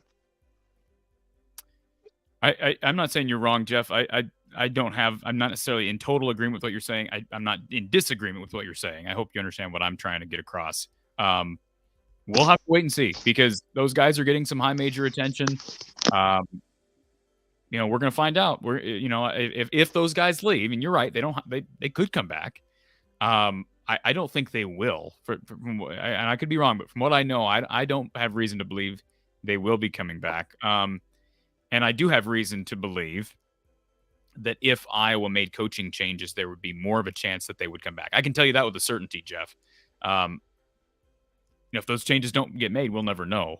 But regardless, we're going to find out in a year, because they're going to have a better quarterback here if they come back. You're potentially going to, if they go somewhere else, you're going to be in a different situation with a different system. Does that benefit them? Does that prove that they just weren't as good as maybe people thought they were? We're going to find out in a year. Yeah. And with Brian Ferentz Brian Ferentz, if you study his play calling over the years, he knows offense, and he knows how to call plays and game plan. I think one of the biggest things I would like to see change with Brian Ferentz and the play calling and stuff is, I think we try to build tendencies so much early on in the year and try to, we say it's September stuff, but it's more building those tendencies for those games that they leave it out there and they break those tendencies. So when they have those games when everybody's against the odds and betting against them, they've saved all these plays for the rainy day. And you see other offenses out there each week. USC's, they're chucking around. They don't care how many plays are out there. Brian knows offense. I don't think there's any doubt about that. I think we need to just take the reins off a little bit earlier and open things up. And I think he can do that. I think the knowledge is there. It's just I feel like we play it too close to the vest, and we try to build tendencies to break them later on in the year, and that's the way it's been every year. That's why you see these offensive implosions in games when they've had the USCs and the Ohio States. That's not just by chance. Well, but that's 2017 and 2019. We haven't had one of those in 3. I mean, you're right about building tendencies. Do you realize, Jeff, they didn't utilize, if you go back and track this, because and Don Patterson will talk about this in a future show. We've been waiting to discuss it. Iowa they didn't take advantage of a single waste down all year. All year. I mean, not on a true waste down situation. They took advantage of exactly 0 all year. That's absurd. That doesn't, you can't even explain that. So who do you blame? Are we going to say that's Kirk, or is that Brian not utilizing the tendencies that you're talking about? Because tendencies, you're right. I mean, tendency and reputation, those things can assist you, but you've got to break tendency eventually. You're right. Yeah. And then, and you look at it, and nobody wants to hear this, but you're 3 plays away from being a 10-2 team, and you're as happy as you were a year ago. And that's just the way they play. And that, that piece is a tendency as well. And I think the game just got out of hand at Ohio State, where, you turn the ball over. That's just, you got to throw that game out. You can't turn the ball over 6 times against anybody, no matter what you run offensively. And against Michigan, there were some calls that went against them, but they were humming on some things there when they had a couple of calls that went against them that were away from the play that, would have kept them in the game in the first half. So, they were in the games that they needed to be in and had that set up. And I just think that I guess I would just like them to see break tendencies earlier on in the year and just not play it so close to the vest, because I think those are out there. And when you're struggling, and the final point is just when you're struggling with your offensive line, they've just got to get more protection. You saw in the Purdue game, they left an extra tight end in to block. They used backs to block more. Just when you're struggling that way, and I agree with some of Chuck Long's podcasts, having a look-see tempo where you're all looking over to the sideline and you're getting your calls there. I think we kept banging our heads against the wall thinking these guys are just going to be better. And I didn't see as many physical inequity this year as I did just a lot of guys that just seem confused out there. And if you're having trouble with that, you put in extra guys, you look to the sideline, but you got to get those guys extra help. I think their physical skills are there with those guys. I just think there was just too many mistakes up front. And really the only guys that physical errors were, I think, Jack Plum and Nick DeYoung just didn't have the physical skill set. The rest of the guys, I think, have the tools. So the last question, Jeff, and then I'll let you slide. Do you want Brian Ferentz to return for 2023? Well, I think it's inevitable that he's going to. I don't think he's going anywhere. He's taking pictures in recruiting videos or photos with Kirk, and well, that doesn't mean anything. That doesn't mean anything though. We've got a month. They got to recruit. I mean, he can't just sit on his butt and get paid for a month and not do anything, Jeff. He's got to recruit. Right. No, I agree with that. But I go back to who are they going to bring in that's going to fit the. That they're going to bring as a play caller. Who are our choices that are out there right now that are going to be better? So, Jeff, let me ask you, do you want them to retain him? Yeah, I think he's a very capable play caller. I think, like people have said before and players have played for him, enjoy playing for him. Okay. I think there's a lot of knowledge on that side of the ball. I think they need to just let him open up a little more than what we've been doing. I think there's someone holding him back, whether that be the room, the head coach, or whomever it be. I think we can, I think there's enough talent there to be able to say, let's go all in on these game plans. Let's game plan for each week, not game plan for the whole season. Well, I appreciate you coming to me respectfully, Jeff, and expressing your opinion. I respect your take on this. So appreciate Jeff for being here this evening, and we're rolling along with everybody here. 270 people at around 10 o'clock on a Wednesday night. Of course, we've talked primarily football. We talked a little bit about the Cyhawk game. Congratulations to the Iowa women this evening, getting it done inside Carver. Let's get to our caller who's been on hold for a half an hour. Thank you for calling Hawkeye Hangout. Who's on the line? Jeremy Farah. Who? Jeremy. Jeremy, welcome to the show, sir. Thank you. I was wondering about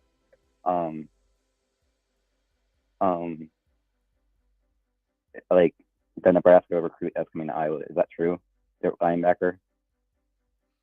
Is there a linebacker visiting us? Linebacker visiting Iowa? I know there's a linebacker that is in the portal, right? I don't remember the kid's name at the top of my head, but he's in the portal, and I think some Iowa coaches are following him on Twitter. Unless that news has broken the last hour and a half since I've been on the show, I'm not aware of a visit. Are you? No, I'm not. Who's more likely to come back, Keegan or Arlen? Who's more likely to come back? Keegan. To me, that one's easy. I thought Keegan was going to Nebraska. I don't believe Keegan's going to Nebraska, and I'm not going to guarantee anything, but I would almost guarantee Keegan's not going to end up in Nebraska. I think Brian might get fired too. We'll see. We'll know in a month. We'll know in about a month, I think. All right. Thank you. Thank you, sir. All right.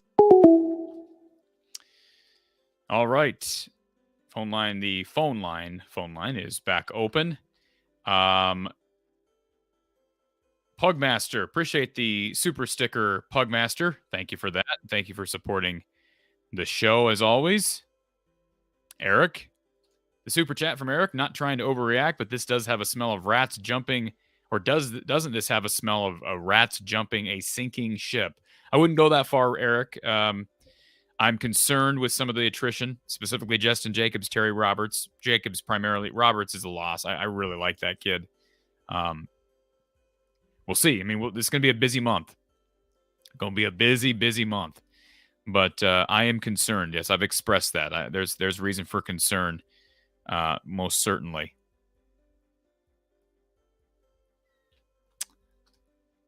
All right.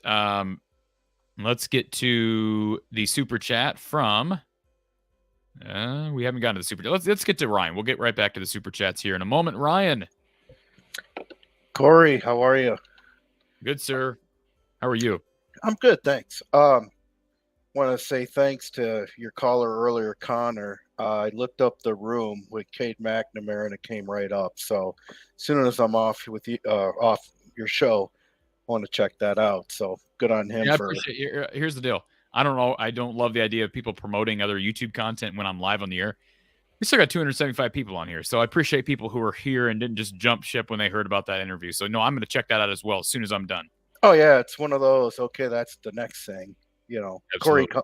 Corey comes first. Appreciate that. Hey, if you recall, probably the middle of October, Arlon Bruce III called in, and if you read somewhat between the lines, it sure sounded like Arlon was more than likely going to be gone. I think, you know, when you hear things like, well, we're just going to have to wait and see what happens. I think he said something like, you never know, he could end up at Miami or Kansas. I sure thought that sounded like he was probably a goner. And I guess in that case, I can kind of understand. One of my concerns is the optics. You know, we keep saying these are young kids, 20 years old or what have you, you know, and when you see a guy like Charlie Jones getting all those reps and the whole narrative that you hear every single game. And by the way, thank God Jeff Brom is gone. That should be a party in of itself.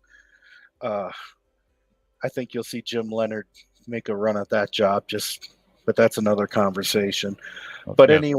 But anyway, the optics. I mean, the narrative is like, man, these Iowa coaches had no idea what they had.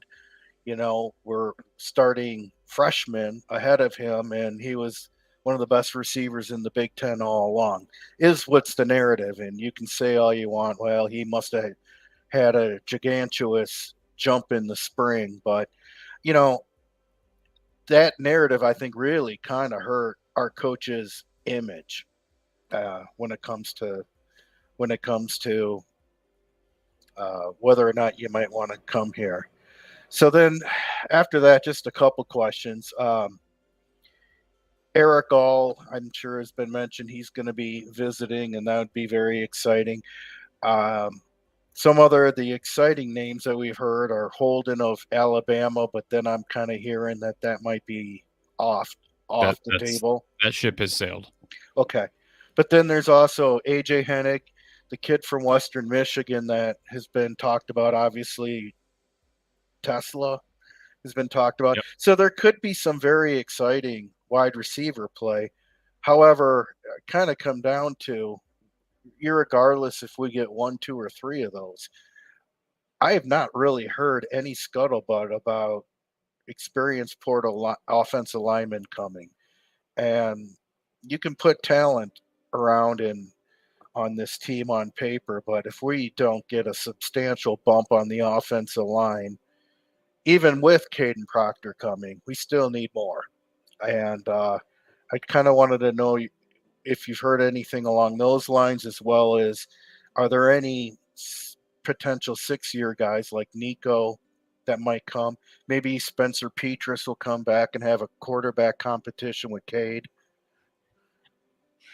But anyway, okay, I was a little facetious on that one. But the O-line thing, Ryan, I do think Iowa needs to target somebody in the portal at O-line, along the O-line. I think they will. I don't know if they are. I'm sure they are. I mean, there's guys that we just don't know about right now. So I would say yes, they need to do that.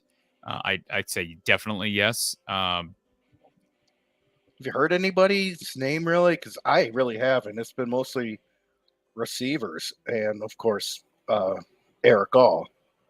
I mean, it's still early. I mean, we're still 3-4 days in. So I haven't heard, you know, that kid from Alabama jumped in the portal, the guard that hasn't allowed a sack in his career. He jumped in the portal and everybody was freaking out about that. But I think that was when they thought, well, maybe we get Holden and this kid. So I don't know. There's plenty of options out there. There's guys who are certainly a lot of offensive linemen I've seen enter the portal from the FCS level, group of 5 level, who are trying to jump up a level. That's probably who Iowa would target. Now, that can backfire. But at the same time, I mean, they brought in Coy Cronk a couple of years ago from Indiana, who had started like 40 games. And he was kind of dealing with injuries in 2020, but he never really set the world on fire here. So they got to fit the system. And I don't know. I mean, they got to do something there. No question about it. I don't know if it's going to be a coaching change. I'd feel bad for Barnett, but no, I think that's a position in the portal that they're going to have to prioritize. You know, when it comes to the coaching, and that's always a little harder because we at least for our staff, we don't have anything announced yet. I could see something along the lines of Brian becoming like co-offensive coordinator, running game coordinator, O-line coach kind of thing, with another guy coming in to possibly coach wide receivers if Copeland was to move on. He did sound kind of frustrated with things in that interview, but maybe not. Bud Meyer, you have to think, has got probably quarterback coach at least coming. Well, why? Why though? Why? For who? Bud Meyer? Yeah. Why is he the chosen one? Oh, I'm simply just because why would Kate come so quickly if he didn't know something we don't know? I know, but why is Bud Meyer that person? I'm just curious. Why was Brian the quarterback choice last year? I mean, I'm not saying because he's Kirk's son. No. I told you already. Kirk scanned the country far and wide and found the best candidate for the job. No, I mean, I don't know. It doesn't always make sense to me either, but I'm also thinking in terms of what would Kirk do based on, the 24 years body of work he has.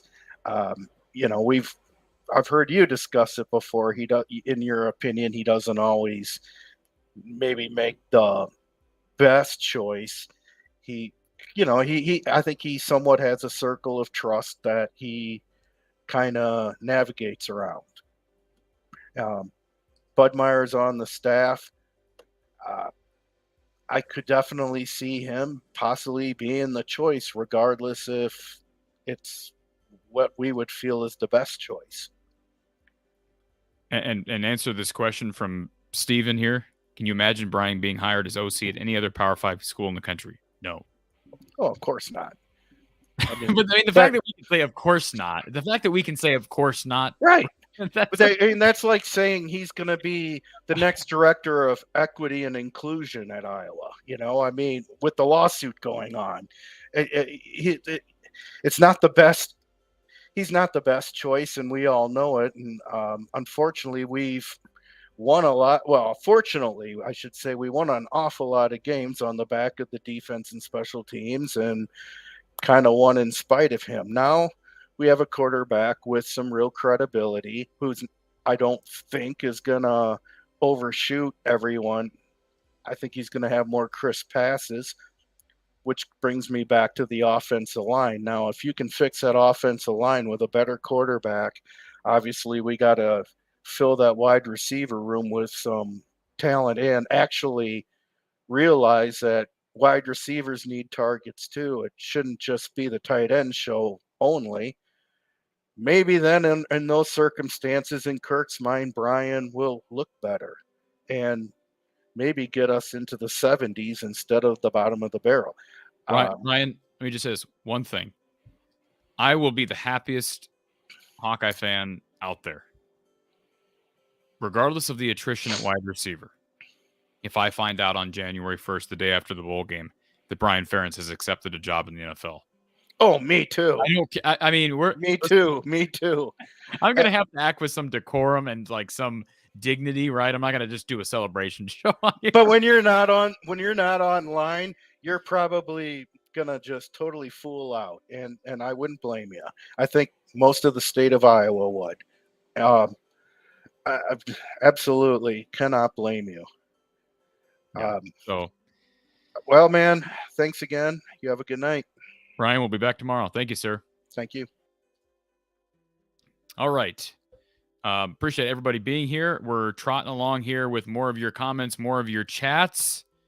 Again, want to thank Under the Kitchen who's sponsoring the show tonight, but also Ascent Nutrition. I talk about their coffee each and every day. Certainly give this company a chance.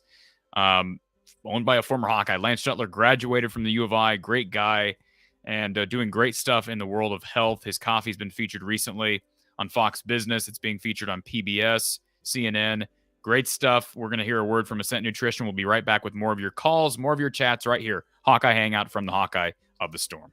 Hawkeye fans, let's talk about health and performance optimization for a moment. Our sponsor, Ascent Nutrition, offers amazing products. It's actually owned by former Iowa graduate Lance Shuttler. Now, I've decided to partner with Ascent Nutrition because of their unique approach to human health. Ascent offers an organically grown, mold and mycotoxin-free coffee. It provides a pure, clean, and rich flavor without those pesticides that most coffees are treated with. They also offer an algae oil DHA, which is used to support brain health, memory, and focus, as well as proper nervous system development in adults, children, athletes, and even pets.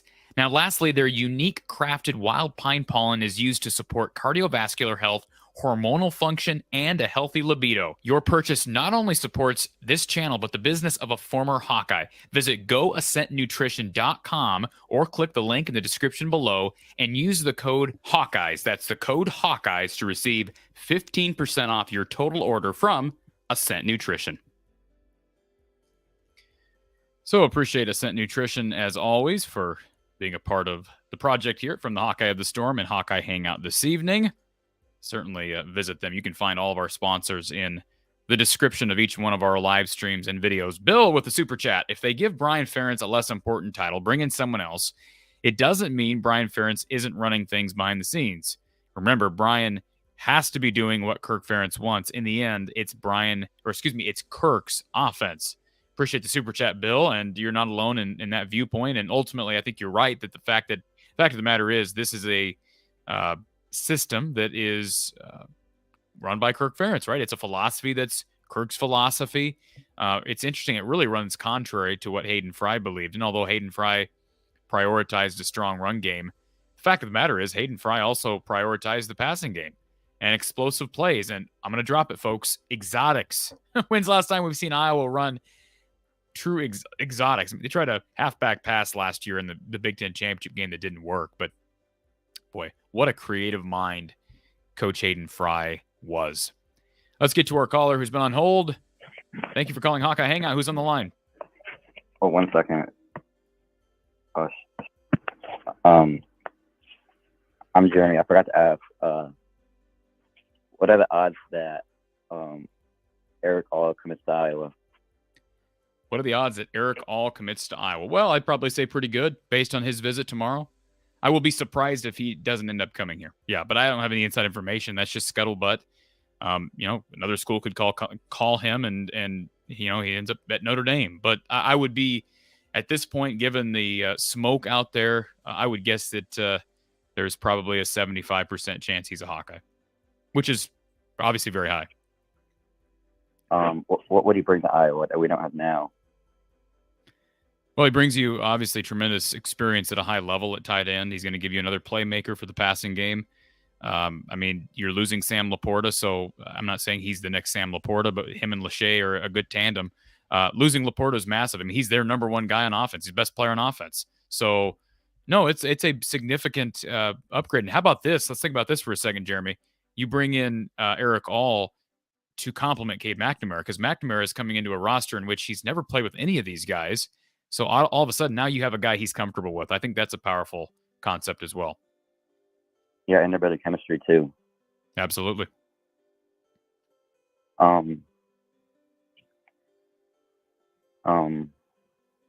think that it just helps Iowa go forward in the long run. Amen, brother. I said I think it helps Iowa in the long run, building chemistry. I agree. Are we going to go get some O-line in the portal? That was a question a few minutes ago. I don't know of anybody specifically they're targeting, but I would be surprised if they don't go after one or two guys in the portal at O-line. Yes. But obviously the number one right now, the number one O-line target is Caden Proctor. They got him committed. Got to get him signed in 2 weeks. But yeah, I would think signings in 2 weeks. Yes, 21st. All right. Thank you. Thank you, sir. All right, let's add Drill MVP to the mix. Drill MVP, Kentucky fan, Drill MVP. How you doing, sir? Well, Corey, I'm doing well, but we played all football season, Corey, just to end up back basically where we started from last year. The rematch, Corey. We got to talk about it. Well, it's a rematch between two teams that are worse than they were last year, Drill MVP. I understand, but it is a rematch. And I don't know how you feel about having a rematch in a bowl game, but I don't like it. I would like to play somebody different. No disrespect toward Iowa or their fans. They've got a great culture, but I thought bowl games were used to play different teams that you normally don't play. I just don't understand it, Corey. I just want your initial thoughts about a rematch in a bowl game. Did you not see my reaction to when this game was announced, Drill MVP? I'm gonna put I did, but I just wanted to know if your thoughts had changed. I think it's dumb. Okay, fair enough. Now, Drill MVP, I don't view this game anything close to what I viewed the Citrus Bowl last year, because neither of these teams are playing with their starting skill position players, minus maybe tailback. So let's just see what the young guys can do. I mean, I kind of view it like an exhibition, Drill MVP. Do you really care if Kentucky wins? I mean, I'm not saying I don't want Iowa to win, but you kind of just want to see what the young guys can do with more, a month of preparation and the opportunity to be on a big stage on ABC. I think that's an opportunity for young guys. It's got to be exciting for them. Yeah, I agree. I'm not sure if you're aware, but Will Levis, the starting quarterback for Kentucky, is not playing in the game. Yes, I was aware of that. So I'm not sure if you've seen Kentucky's backup quarterback when they played South Carolina. It's not Deuce Hogan, correct? It is. Deuce Hogan did not play in that game. Well, he played one snap because the backup quarterback's helmet flew off during one of the plays, so he got one snap. And I think they just ran a run play or something like that. But I'm not expecting to see Deuce Hogan in the game unless if Kentucky's up a lot, which I doubt. I would love to see Joey Labus versus Deuce Hogan. You realize, too, that Iowa's down to their third-string quarterback because Petrus is hurt and Padilla is moving on. Yes, I'm aware of that. Now, Corey, this will be a battle between, I think it's fair to characterize as two struggling offensive lines. Iowa, according to the NCAA.com, Iowa is allowing 3.08 sacks per game. Okay? That ranks 111th in the country. Kentucky allows 3.5 sacks per game. That's 124th in the country. And with the two defenses they have, and with the backup quarterbacks, it'll be low scoring. I'm thinking 5-3. Well, just when we say that, it's going to be 30-28. Just when we think we have it all figured out. But you're right. Most of this year, Iowa games that we thought were going to be low scoring were low scoring. See Illinois, see Iowa State. Rutgers was pretty low scoring. Yeah, you're probably right. Right. There's also some some gripes within the Kentucky fan base because Kentucky plays their biggest rival, Louisville, in basketball at the exact same time as the Kentucky-Iowa game. But Louisville's can we even talk about Louisville? We spend enough time on this show talking about Cal basketball. Do we have to really bring up Louisville basketball right now? Talk about a disaster. Well, but Kentucky hasn't played them, I think, since 2019.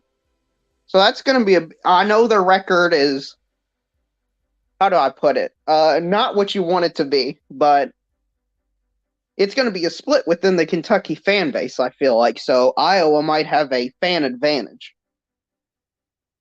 So that could be something.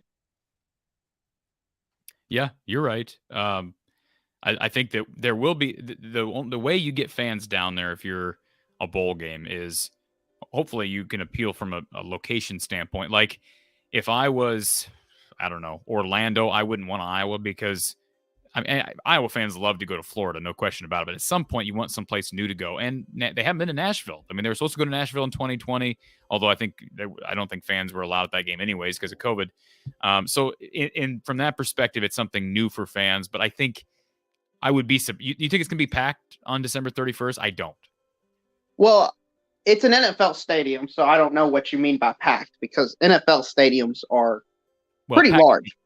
Yeah, packed from a bowl perspective. I mean, I've been to Raymond. I was at the Outback Bowl in 2016 down at Raymond James, and that was pretty full. I mean, I don't know. It wasn't obviously full to the rafters, but it was pretty full for a bowl game. It wasn't a consequential bowl. It was an Outback Bowl. So I'm just saying it's not going to be like that. Nashville's a cool city. I'd love to go myself. I'm not going to drive all the way to Nashville to watch Iowa and Kentucky with third-string quarterbacks when I could see that in the spring game in 3 months. You know what I'm saying? I get that vibe. The only reason I care about it is because Kentucky. Well, there's a few reasons. Kentucky is on a 4 bowl game winning streak. I would like to keep that intact. Kentucky has won 20 straight non-conference games. I would like to keep that intact as well. But other than those 2 streaks that Kentucky's on, I mean, it really doesn't impact me one way or another. It's funny. I even brought this up in the reaction to that bowl game announcement. I said, well, maybe Iowa uses the revenge card. I've not heard one fan bring up, well, we're rearing to get them this year. Like, I don't think Iowa fans really care. And I don't really blame them because Kentucky's not a rival. Kentucky doesn't have a head coach that you hate. I mean, I think everybody has a lot of respect for Mark Stoops. So, yeah. It doesn't really interest me from that perspective. This month is all about the transfer portal, recruiting, signing day, and then see what you have with the young guys on the 31st. Yeah, and that's kind of a real shame, Corey, because bowl season is what should be the pinnacle of the college football season. You're right. It should be, but it's not. Because of the transfer portal, primarily. I mean, early draft entries, transfer portal, etc. These, especially the instignificant bowl games, just mean less and less every year. Yeah, I know, and that's kind of the sad thing, especially with the rematch. You think somebody would be like, I understand this game, the Music City Bowl may win both these teams, but you're probably going to have a significantly less fan base and viewership if you pair a rematch. So why don't you just play somebody else? I would like to see Kentucky play like Minnesota, Purdue, literally any of the other West teams, because you've got all of them are pretty similar in quality. Yeah, so you're right. Just pair them up, and then Iowa could play LSU instead, or somebody like that.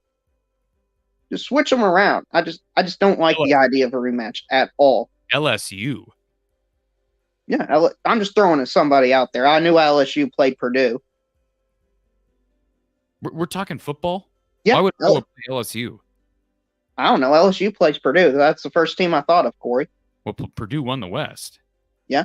I understand I understand they were only one win better than Iowa, but they won the West. I mean, that's already a lopsided matchup. LSU Purdue is, I don't know how many opt-outs LSU has, but that team wasn't far from the playoff this year, Drill MVP.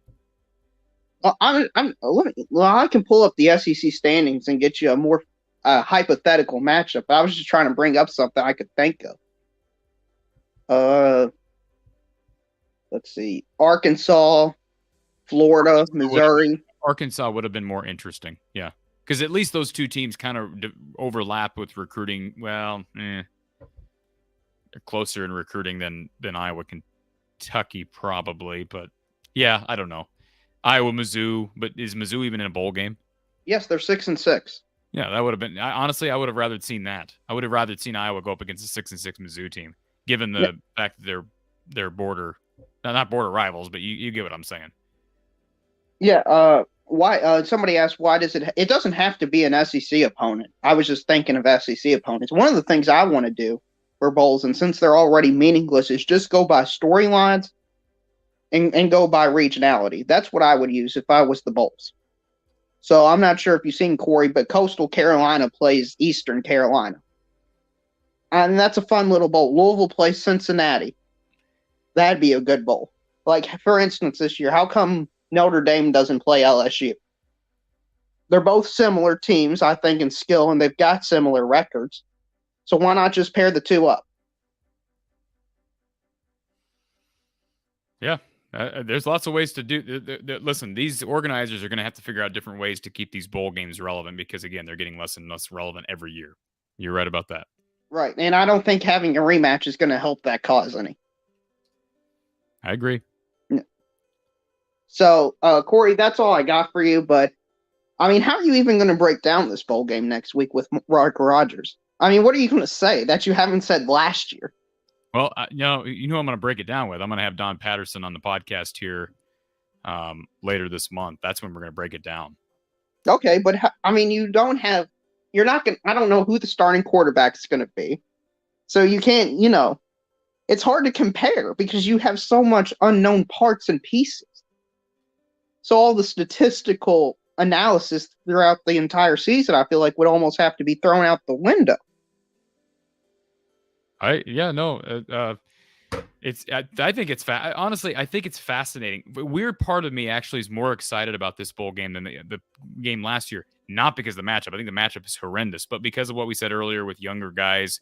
And I will be interested to get Don's perspective on, has he ever been in a situation where you have, I mean, obviously this is a new era, right? But a situation where you're playing guys who have never played in a real game, in a bowl game, especially at quarterback. That's such a unique situation. So I have no question Don's going to bring it with that discussion. But you're right. It's a weird situation. Yeah, I'm not sure about transfer portal rules and stuff, but can Cade McNamara play in the bowl game? No. Okay. I thought not, but I thought I'd figure just to ask, because if he could, that would bring some interest to the bowl game, but guess can't have. And like last year, Corey, I'll call in win or lose. Good luck to Iowa. Just so happens we got to play for the second year in a row, so I would have rooted for Iowa if they didn't have to play Kentucky. I really would have, because you're nice on here. There's a bunch of nice people in the chat I see regularly, and I know this has been probably a disappointing season for both of us, but Iowa's got a lot of things that I feel like are going to be a bright future for them, because if they can get Cade McNamara in with the offensive woes that they've had, I think they can turn it around for next year.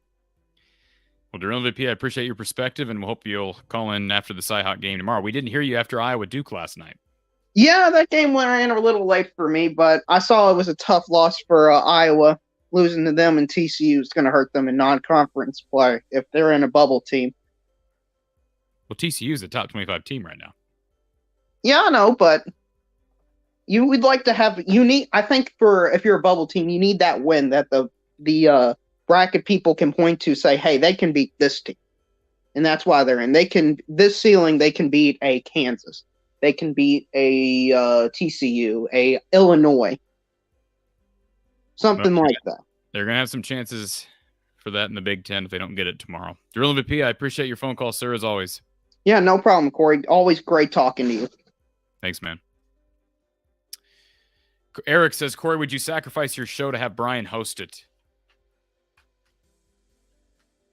It's a tough one. Take one for the team to get Brian out. That's a tough one, Eric. Let me get back to you on that one. I got to give that some thought. Matt says, kind of goes both ways. A guy could call a perfect game. You don't have the players to execute the plays. It won't work. The offensive talent we have isn't the best. That's true. But again, who does that fall on? Lack of recruiting, lack of development, lack of execution. You can blame the players, but at some point, these guys are being coached and recruited. James says, Asa Newsom's brother is now in the portal. I don't know where Asa Newsom's brother was, James. You're going to fill me in on that again. A lot of great insight as I'm on this show, but thank you, James. Yes, please don't forget to hit that like button. That is much appreciated as well. Let's get to, we've got several people waiting on hold. Let's first get to Vincent, who's been patiently waiting. Vincent, welcome back. Hey, Corey, how you doing? FYI, Asa Newsom's brother, I don't know how to pronounce the first name, but he's been at Nebraska for the past couple of years. He was a Iowa recruit, I think, 3 years ago. Obviously signed with Nebraska. So anyway, that's where he's from. Is he playing? No, he hasn't even been on the 2 or 3 deep, because I'm a nerd like that. I check, where our top players have gone the past few years, just like the kid from Tiffin, Iowa, TJ Bowlers for Wisconsin, never cracked the 2 deep last year either. But has Asa committed anywhere? I guess I haven't checked, but no. Okay. And I'm guessing he's going to be a signing day announcement. Okay. Me personally, I'm actually, and you kind of were just talking about it, which I was glad you did. I'm actually really excited for this bowl game, and just particularly because we get to see players we haven't seen. I'm curious to see what Joey Labus can do. I'm curious to see if they've developed any kind of depth. Not that, I guess we had a lot of, I don't want to say, or if we've had anybody step up at the wide receiver position behind Arlen, behind Keegan. So I'm just curious to see how that pans out. So for me, that is exciting. And plus, I hear a lot of people, not on your chat, but folks that are just dogging the bowl game to begin with. And let's just remember, this is regardless of what bowl game you're in. Most of these kids on this roster have worked really hard. This is their reward for the season, or what the work that they've put into this season. So I just don't want folks to forget that. It's a good point. I mean, I've dissed the matchup. I think the matchup is stupid. But right. I am intrigued by the fact that you're going to see some guys. And here's one. I'll give you one name, and I'll produce some content on that in the coming weeks. We're still locked into the portal right now. I'll give you one name to watch, Vincent. This isn't. I know you're a diehard Iowa fan, so this is someone you're familiar with. One guy to watch on offense, Jacob Bostic. Ooh, okay. Watch him on offense. I think he probably gets some run. I would be surprised if he doesn't. I thought he looked good in the spring. And frankly, I was surprised I'm surprised he hasn't seen time this year. And I don't know if he's dealing with injuries at some point in the year. I think he was at some point this fall. But if he's healthy, with Bruce gone, I'm assuming Bruce will still be in the portal or committed somewhere else. Same with Keegan. Don't know the situation with some of Iowa's other receivers. Watch for Bostic to play. He'll get about a month of bowl prep. I'll be intrigued to see what he can do. Number 15. Now he's a fairly decent sized kid, right? Not real heavy, but he's what, a 6'2", 180-pound receiver? Yes, I think he's 6'2", 6'3". Yeah, he's a big kid, tall kid. Yeah, I'd be curious to see what he can do. I know one of your callers earlier, and I'll just touch on it quick. He was talking about he believes in Brian staying, or he's okay with Brian staying. Believes that he's a above average play caller, and he kind of was blaming things more on was it the talent versus the offensive play calling. You may or may not remember, but I know you were kind of telling him, like, look, it's things fall back on the coaches. You can blame players, but go ahead. Well, I'm not trying to rip the caller. I appreciated his perspective, but I'm kind of where you are. I'm trying to figure out where he was going with that, because at one point he said that, Bruce wasn't that good last year. That's right. That's right.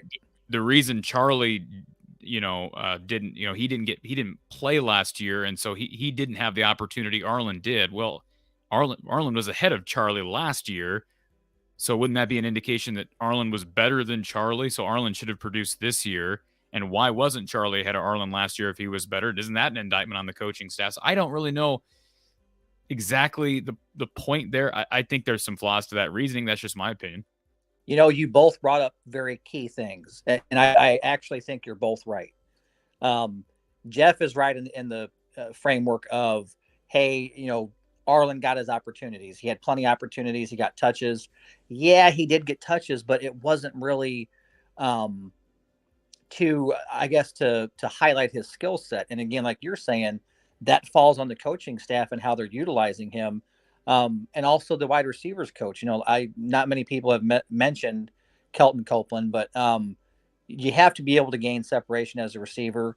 That's the key part of playing that position. So I do agree with Jeff in that aspect. Was he creating separation? No, we didn't see it. But also, like you had said, are the coaches coaching him up in his position group, as well as putting him in position from the OC standpoint to do that? So anyway, I just think you're both right. There are two key things I think you're both right on. So just wanted to real quick touch on that. The two main reasons I called in, I'll get off of here. The biggest thing that's concerning for me as an Iowa fan, which I'm sure a lot of people are taking notice, is the snowball effect of the transfers. And a lot of people are going to say, well, it's NIL. It's the landscape of college football nowadays, where you have the transfer portal allows you to be eligible immediately.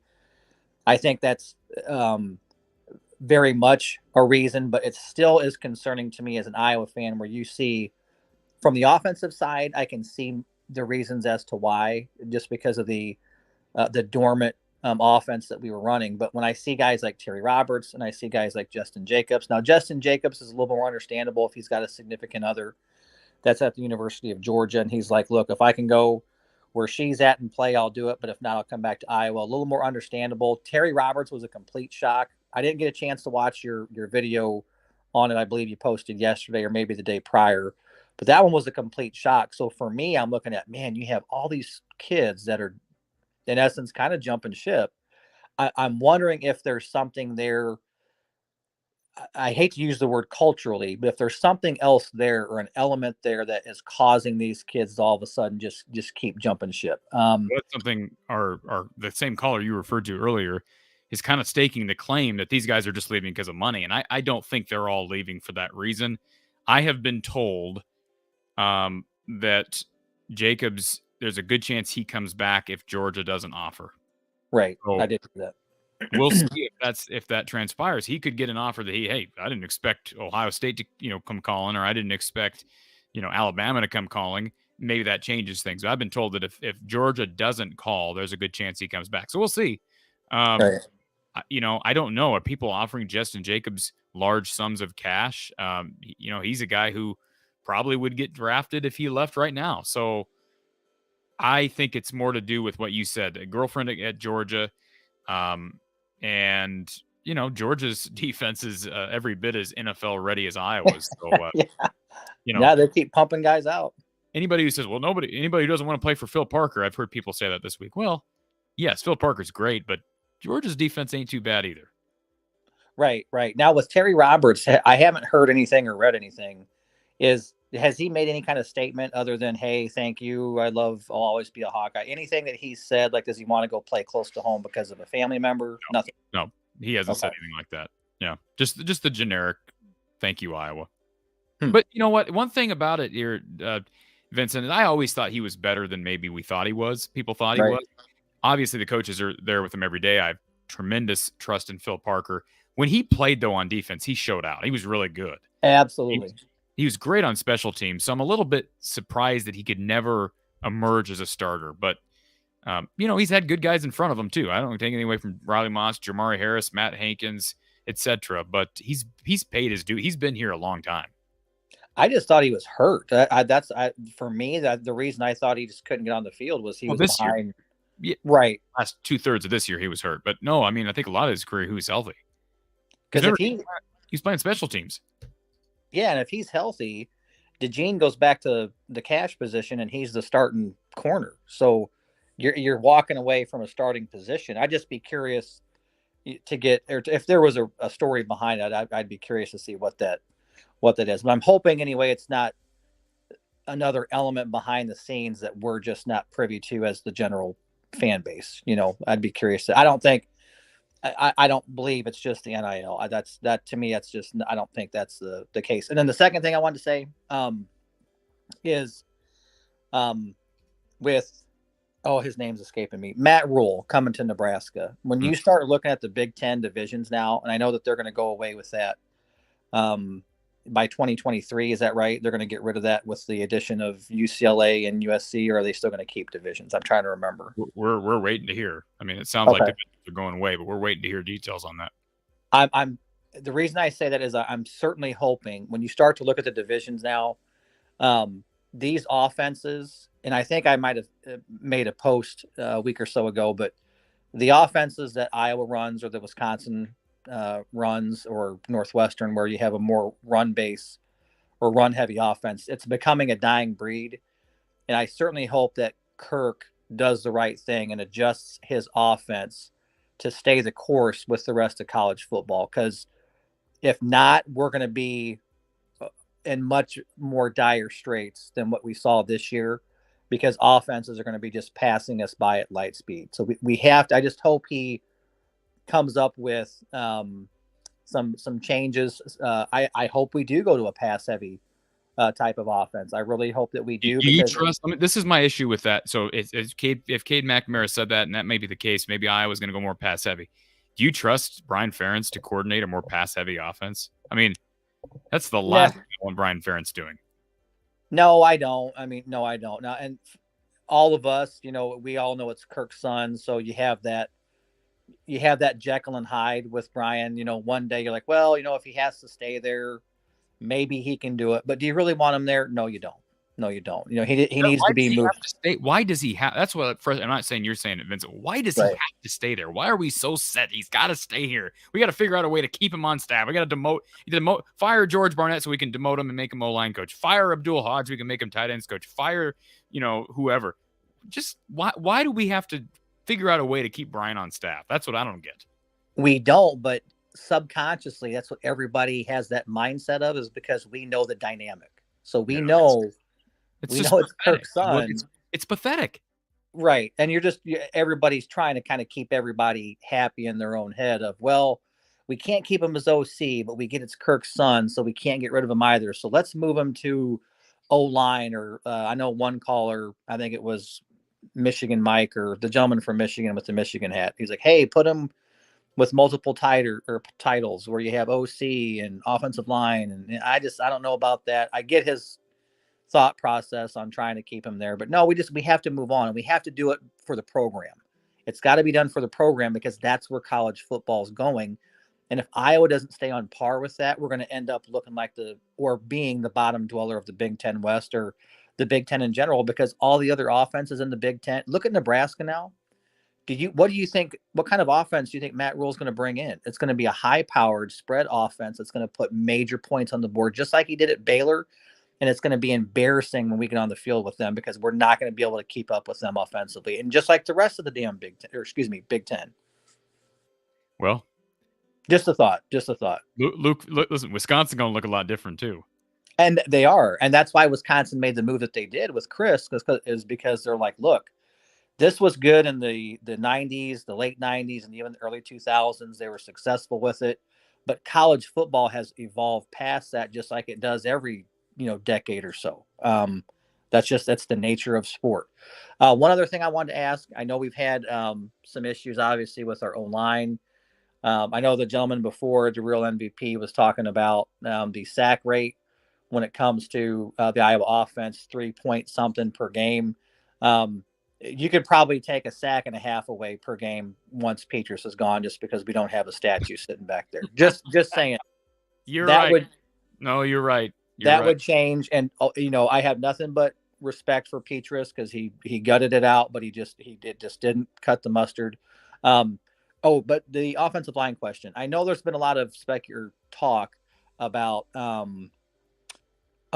can't pronounce his name. David,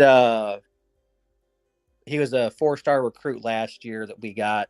David Koff. I know that people have said he just hasn't met. What's going on with him? Is he just not on campus? Is he just not playing? Anything that you've heard from that perspective?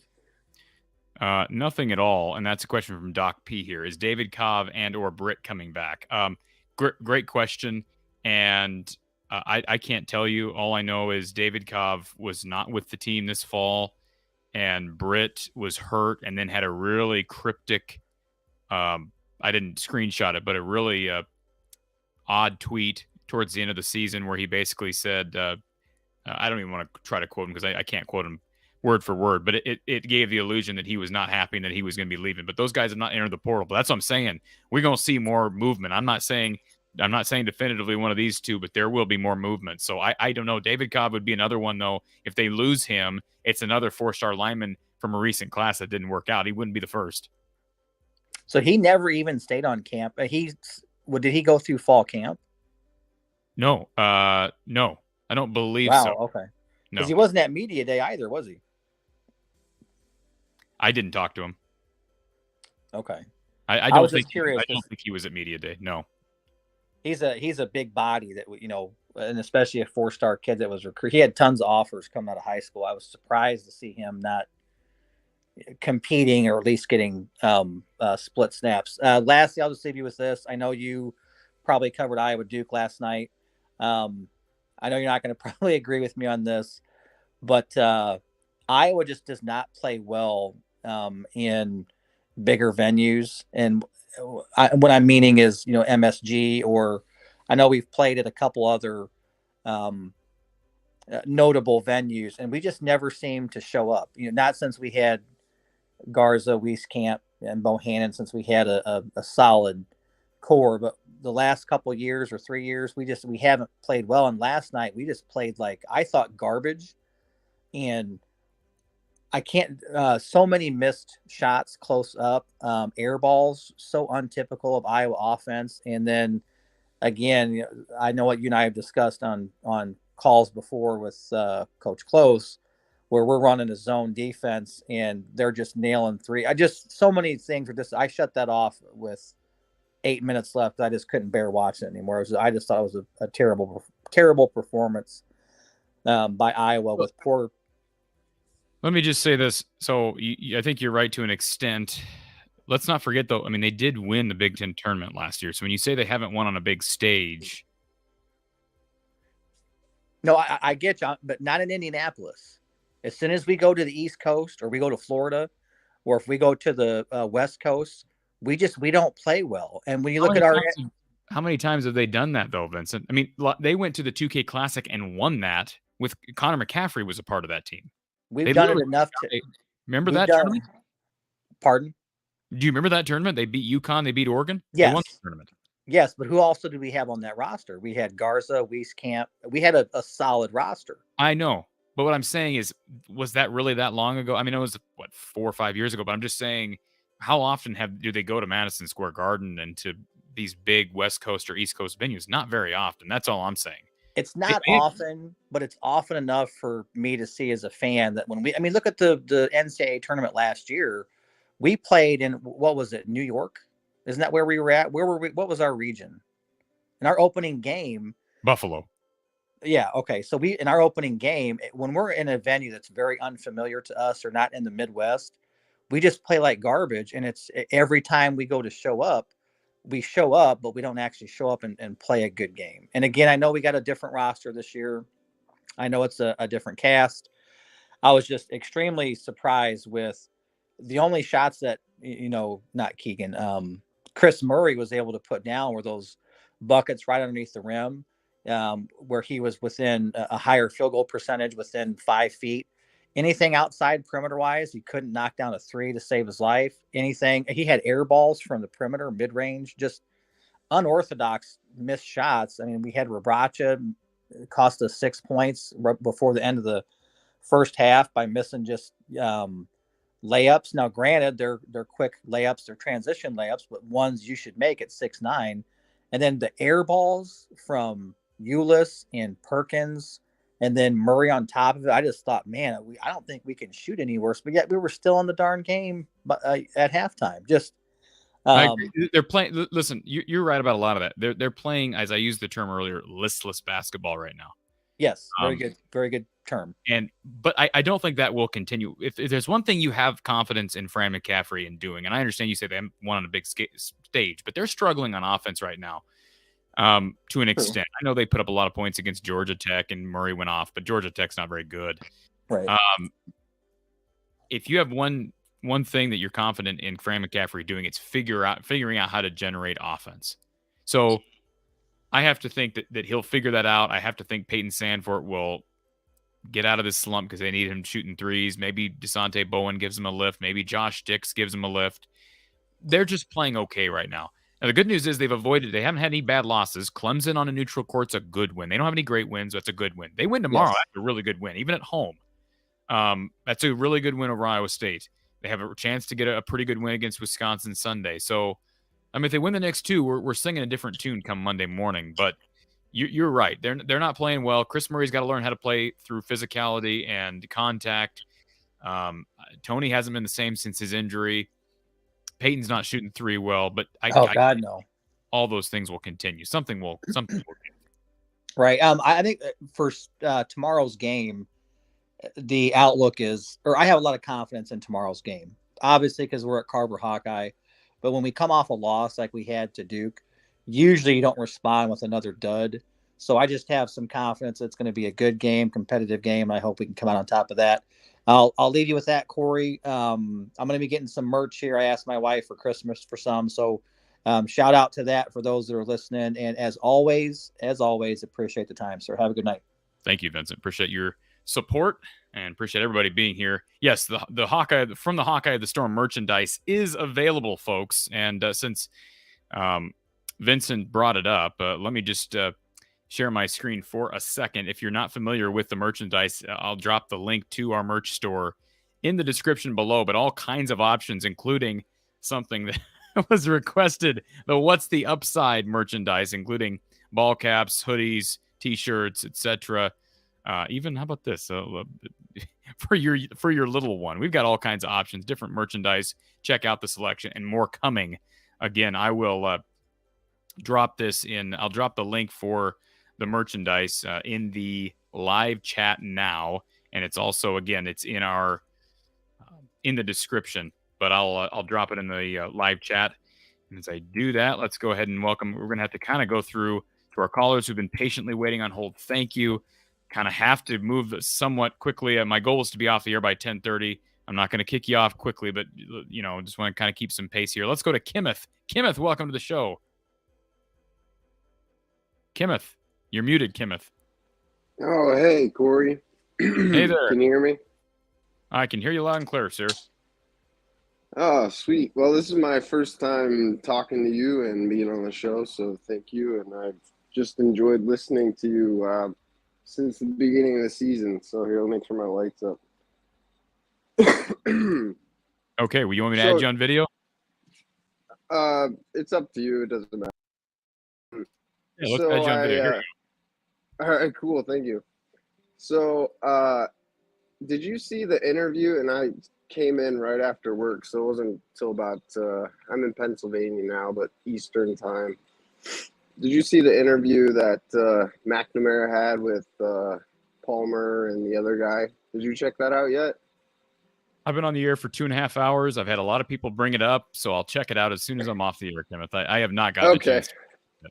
All right. So there was just some really interesting things said, and one of the things that stood out to me was they asked him, like, why did you choose Iowa? So it was really interesting. So I don't know what's going to happen with Brian, whether he's going to stay or just from the insight that McNamara gave about his recruiting time in the portal and everything. It was just really fascinating. So it'll be interesting once you get to check that out, kind of your take and what you think, everything he said from that. The second thing I wanted to bring, oh, go ahead. No, I just said absolutely. I'm definitely going to watch that, and maybe I'll get be able to read between the lines of his comments to get an indication of what's going to happen in 3 to 4 weeks, because we're all waiting with bated breath to see if you get some coaching changes. And it is hard to believe that he would come here without some guarantees of changes. But what changes? That's the question. Yeah, for sure. And the second thing, if you could just help me understand, what is the NIL? Like, what does that mean? What does it look like? I have no understanding. I hear NIL and I have no idea what even that is. So, great question. And I'm no NIL expert. You can obviously do some research online of what NIL, which, by the way, stands for name, image, and likeness. So the very premise of name, image, and likeness has, for a long time, the NCAA has not allowed its student athletes, who basically it has controlled for all these years. And I don't want to call them prisoners, because, yes, they're given scholarships and whatnot. But they have not been allowed, unlike every other person in this country, student athletes have not been allowed to go cut commercials, to go benefit basically off of who they are, right? They're not able to use their name, their image, their persona, their likeness, so to speak, to make money. So in other words, prior to this past season, Kenneth, they weren't able to, Arlen Bruce wasn't able to go to the local car dealership and do a 30-second commercial.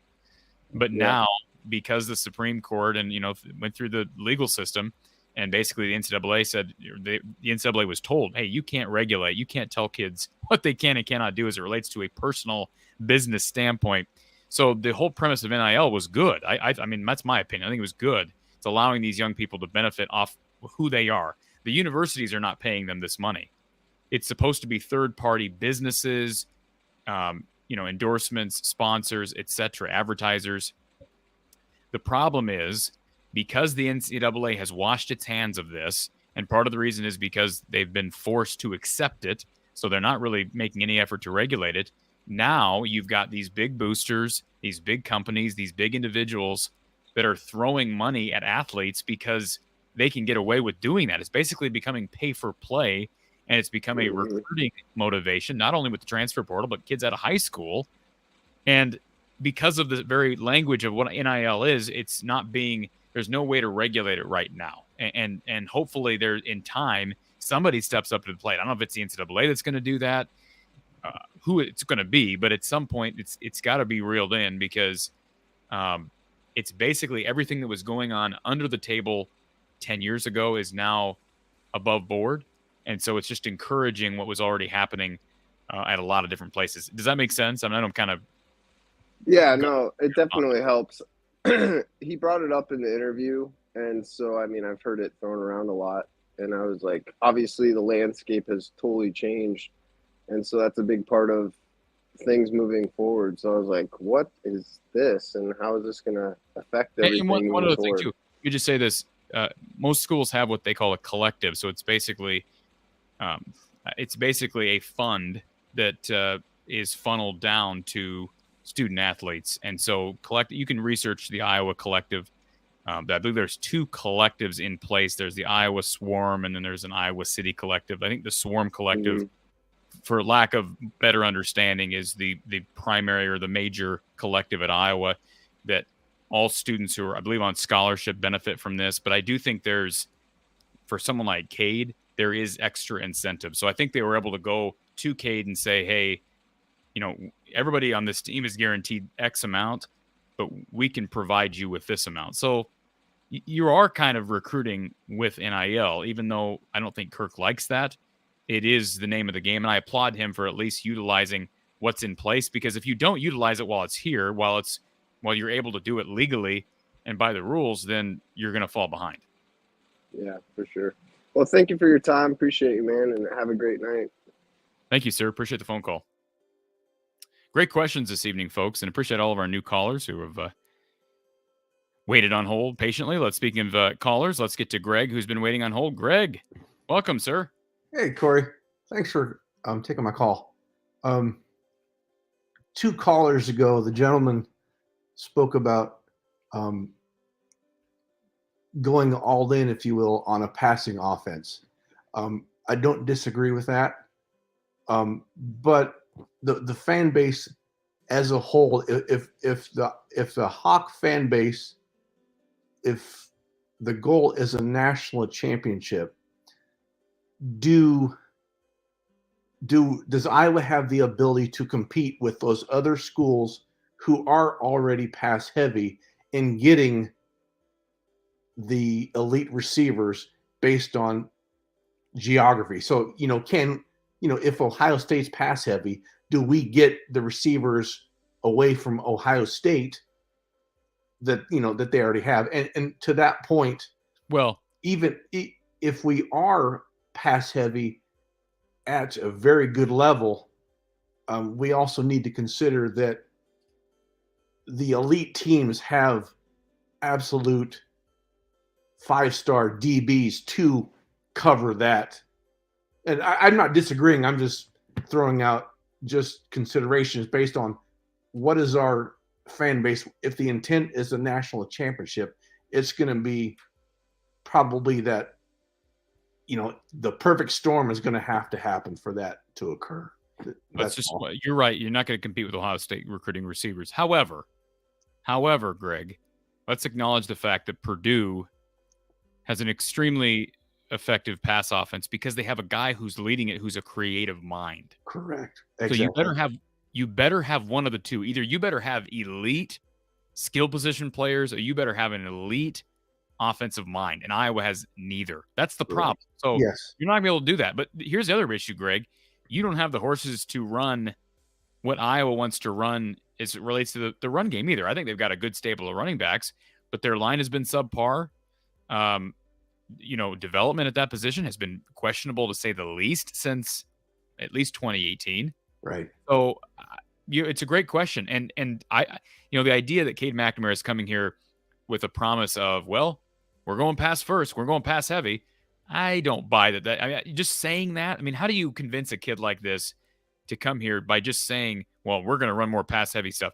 Yeah. Does he really have reason to believe that Brian Ferentz can pull that off? And does he have reason to believe they've got the receivers to pull it off? That's the question. Yeah. He certainly that, we don't have the stats to back up that assertion at all. Another quick thing, and I'll let you get on to another caller. Sure.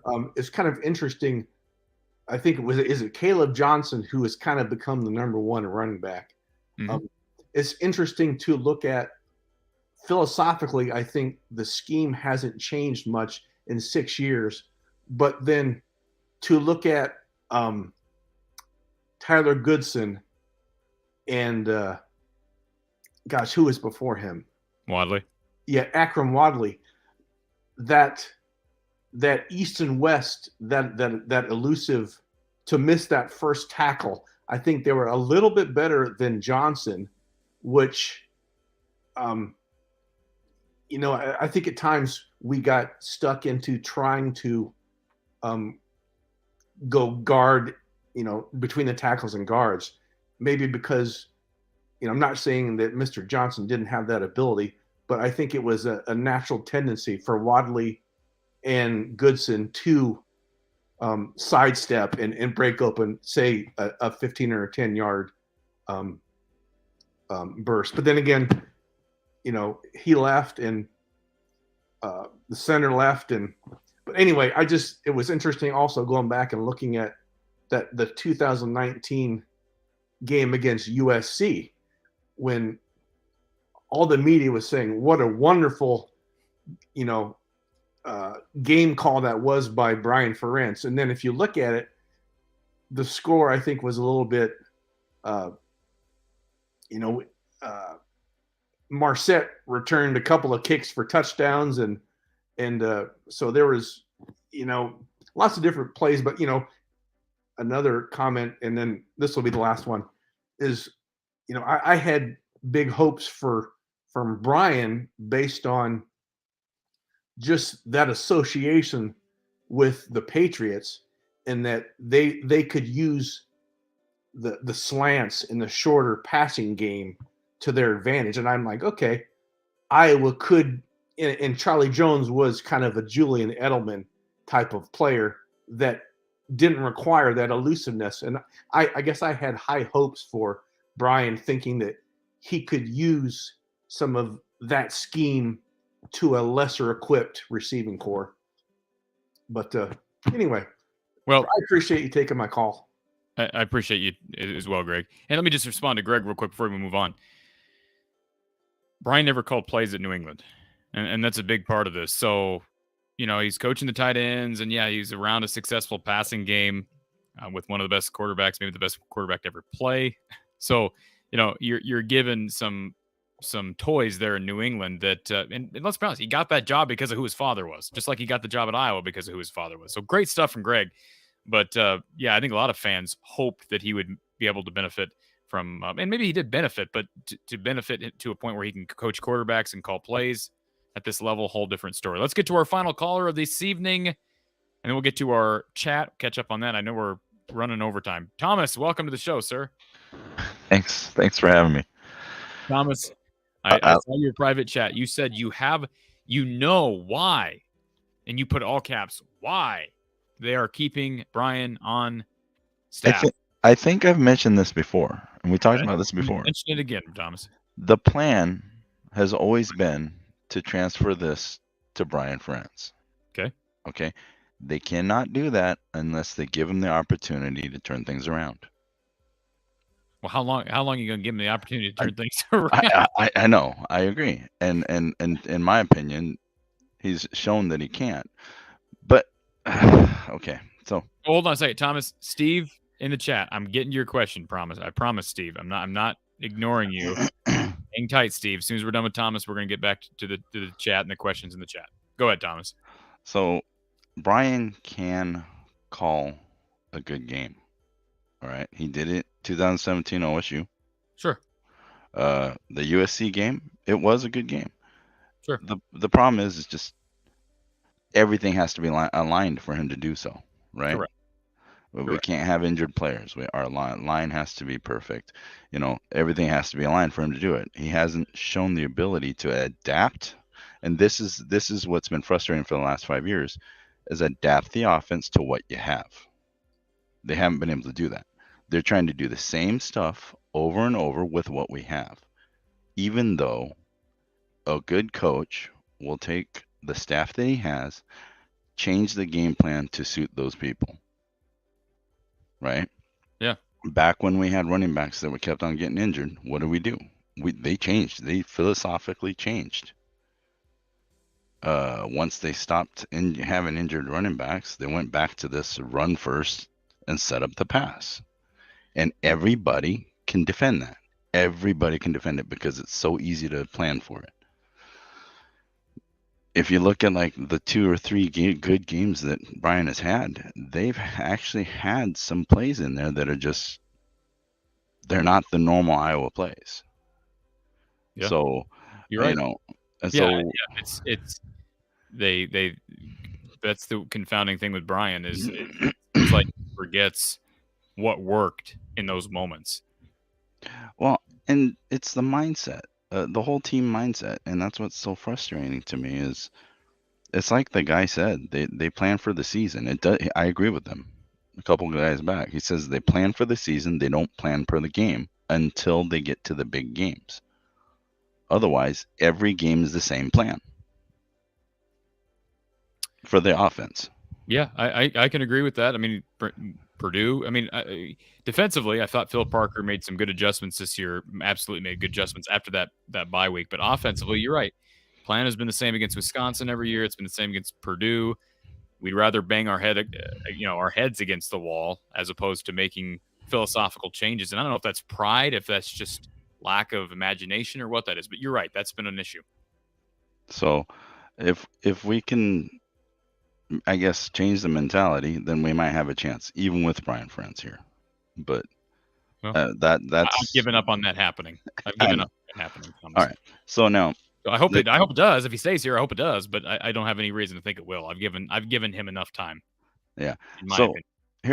here's a couple things that I wrote down some things just real quick. So one of my biggest frustrations with Iowa is we have a really good year, then we have a couple of years of mediocre. I say they're mediocre. 7-3, 7-5. That's mediocre, right? 8-4. That's mediocre. 10 win. All right, that's good. 9 win. Okay, that's good. But what's frustrating to me is the fact that we never play our backups unless we have to. Okay, when we're blowing out a team and you got a whole fourth quarter, why don't we ever play our backups, get people play time? I have no idea. Why? No. We play our back. We don't play. Well, quarterback is one that Iowa has refused to play. I mean, the fact that Alex Padilla never sniffed the field when they're up 27-0 against Nevada at 2 a.m. on a Sunday morning is ridiculous. Exactly. Or even Joey Labas, right? And so that's one thing is, why would a player want to come to Iowa knowing that they're not going to get any field time unless somebody gets hurt, or they're going to be waiting 2 years before they actually get any significant play time?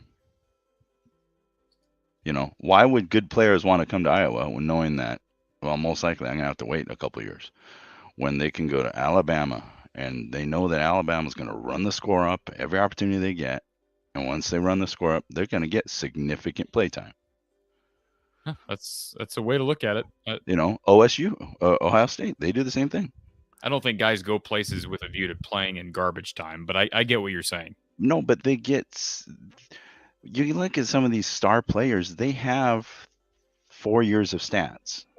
Our guys, how many years of stats does the average player have? 2 years. So how can you get national recognition or NFL recognition when, like Charlie Jones, if he had stayed here, how much would he have had? But because he went somewhere else, I mean, that's a whole nother scenario entirely. So with the transfers, the offensive players, Keegan Johnson, the other guy. I Arlen. hope Arlen Bruce. I hope they go other places, and I hope they do phenomenal. I Because hope they do too. I hope they do phenomenal. Yep. That just accentuates the fact that Iowa doesn't know what to do with wide receivers. Right? The more of them that go off, transfer, and just have stellar careers, the more it just points a finger at our offensive scheme and say, you guys fucking suck. Something needs to change. So, and then, so Joey Lapis, I have mixed feelings, okay, because I like the idea of a player that can run and doing things, but I have a hard time believing that they can seriously take him serious for other than like this game because of something he said at the spring interview. Okay. He said that he likes to get out there, he's instinctual. Iowa does not want instinctual quarterbacks. They will not play instinctual quarterbacks. His comment of, when the bullets are flying, he just knows what to do.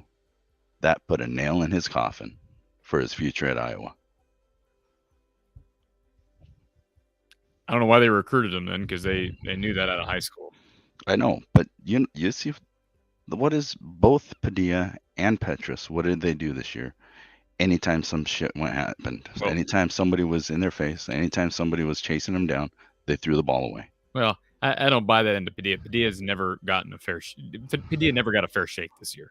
Played second. They're down 2 or 3 scores against Ohio State. He comes in. They're down 2 or 3 scores against Nebraska. He comes in. That's it. Oh, I agree. But I don't want to let's not mix Padilla in with Petrus because Padilla. I'm not saying he's no, but that was the next but that was the only reason that they would consider him, though. You see what I'm saying? Is because they knew that they had already instilled that in him. Check down. If nothing's there, throw it away. Don't make something happen. There was several plays where Padilla, if he hadn't thrown it away and just took a look, he would have been able to get 6 or 7 yards himself using his legs. But because they've beat it into these quarterbacks, they've taken any of that shoot from the hip creativity out of them by the time they get to start. That's Iowa. I hear you. All right, Thomas. Appreciate your phone call, sir, and I don't disagree with anything you said, really. Thanks, man. It's just I'm like you. You and I both know what's going on, and it's frustrating. That's why I'm here. You can vent all you want. Yep. Thanks, man. Thank you, sir. All right. Well, I said that was my last call, but I got Tony who's been on here. This is going to be real. We're going to go real fast here. We got somebody on hold on the phone line. Let's get to our caller on hold. Thank you for calling Hawkeye Hangout. I'm going to make it quick. Thank you for calling, and what you got? Hey, Corey. I've got a couple of things I wanted to say.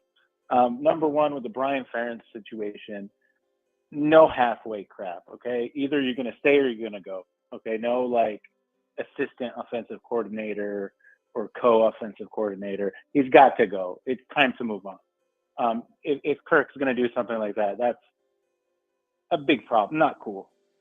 Not the right thing to do. Agree. I agree. And the other thing, there's this notion that Iowa can't get great athletes. We can't get the best players and the best recruits.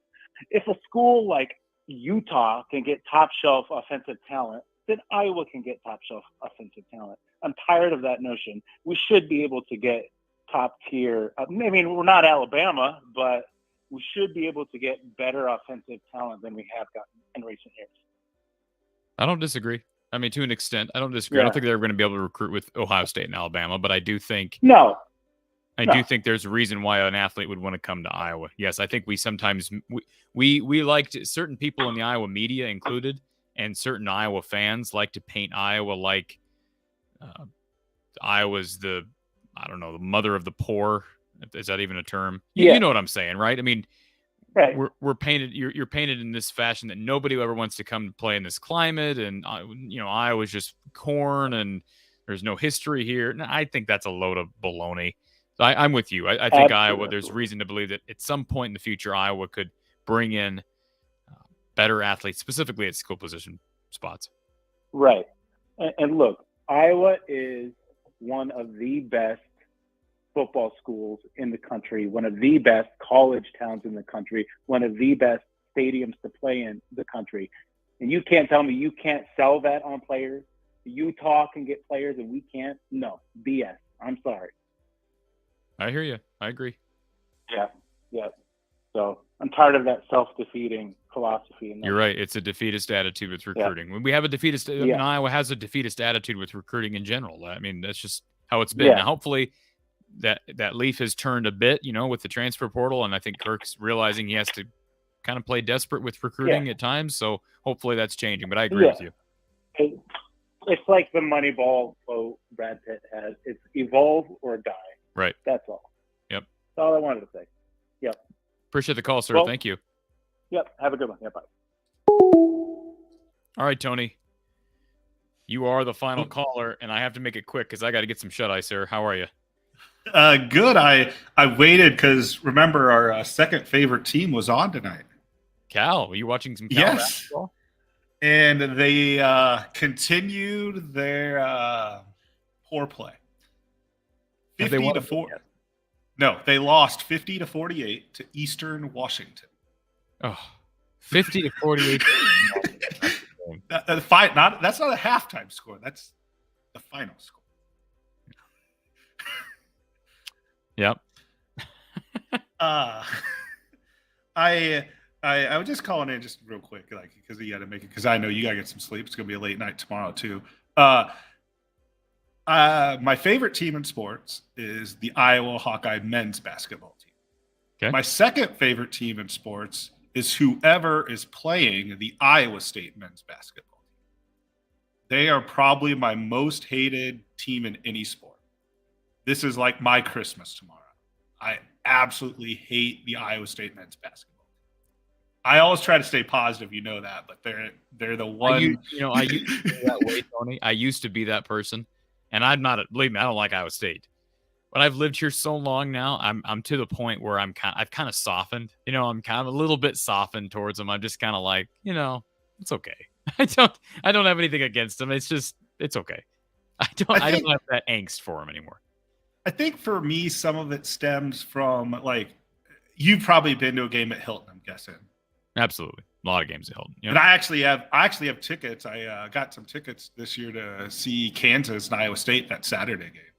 It's that atmosphere they put out compared to, I don't even know what you want to call it, at Carver. Yeah, it's something. It's probably more jealousy than hatred that I wish I could see us duplicate that at Carver. Yeah, I agree.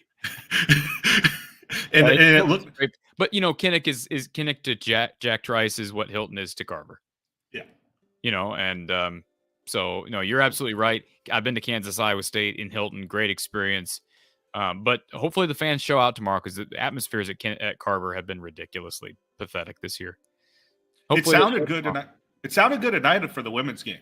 Yeah. When they were on some run, it sounded better than some of the men's games. I guess maybe it sounded good on TV because how they put the mics, but yeah, it should be packed tomorrow and it should be loud. I'll be there on Sunday. It should be loud. Hopefully, if they can't sell out these two games this week, then I don't know what we're doing. I know they're coming off a loss to Duke, but it was Duke. Yeah. This team still has I still think this team is a tournament team. They got to play better. I don't think they're playing very well right now, but fans got to support. I understand that there's other things you'd be doing on a Thursday night, but this is the Cyhawk series. And you guys are not, is the weather warm enough that system that's coming through the weather system, it's not going to be like snow, right? No. Or is there? We're here? Yeah. Or in Iowa City. In Iowa City, I guess.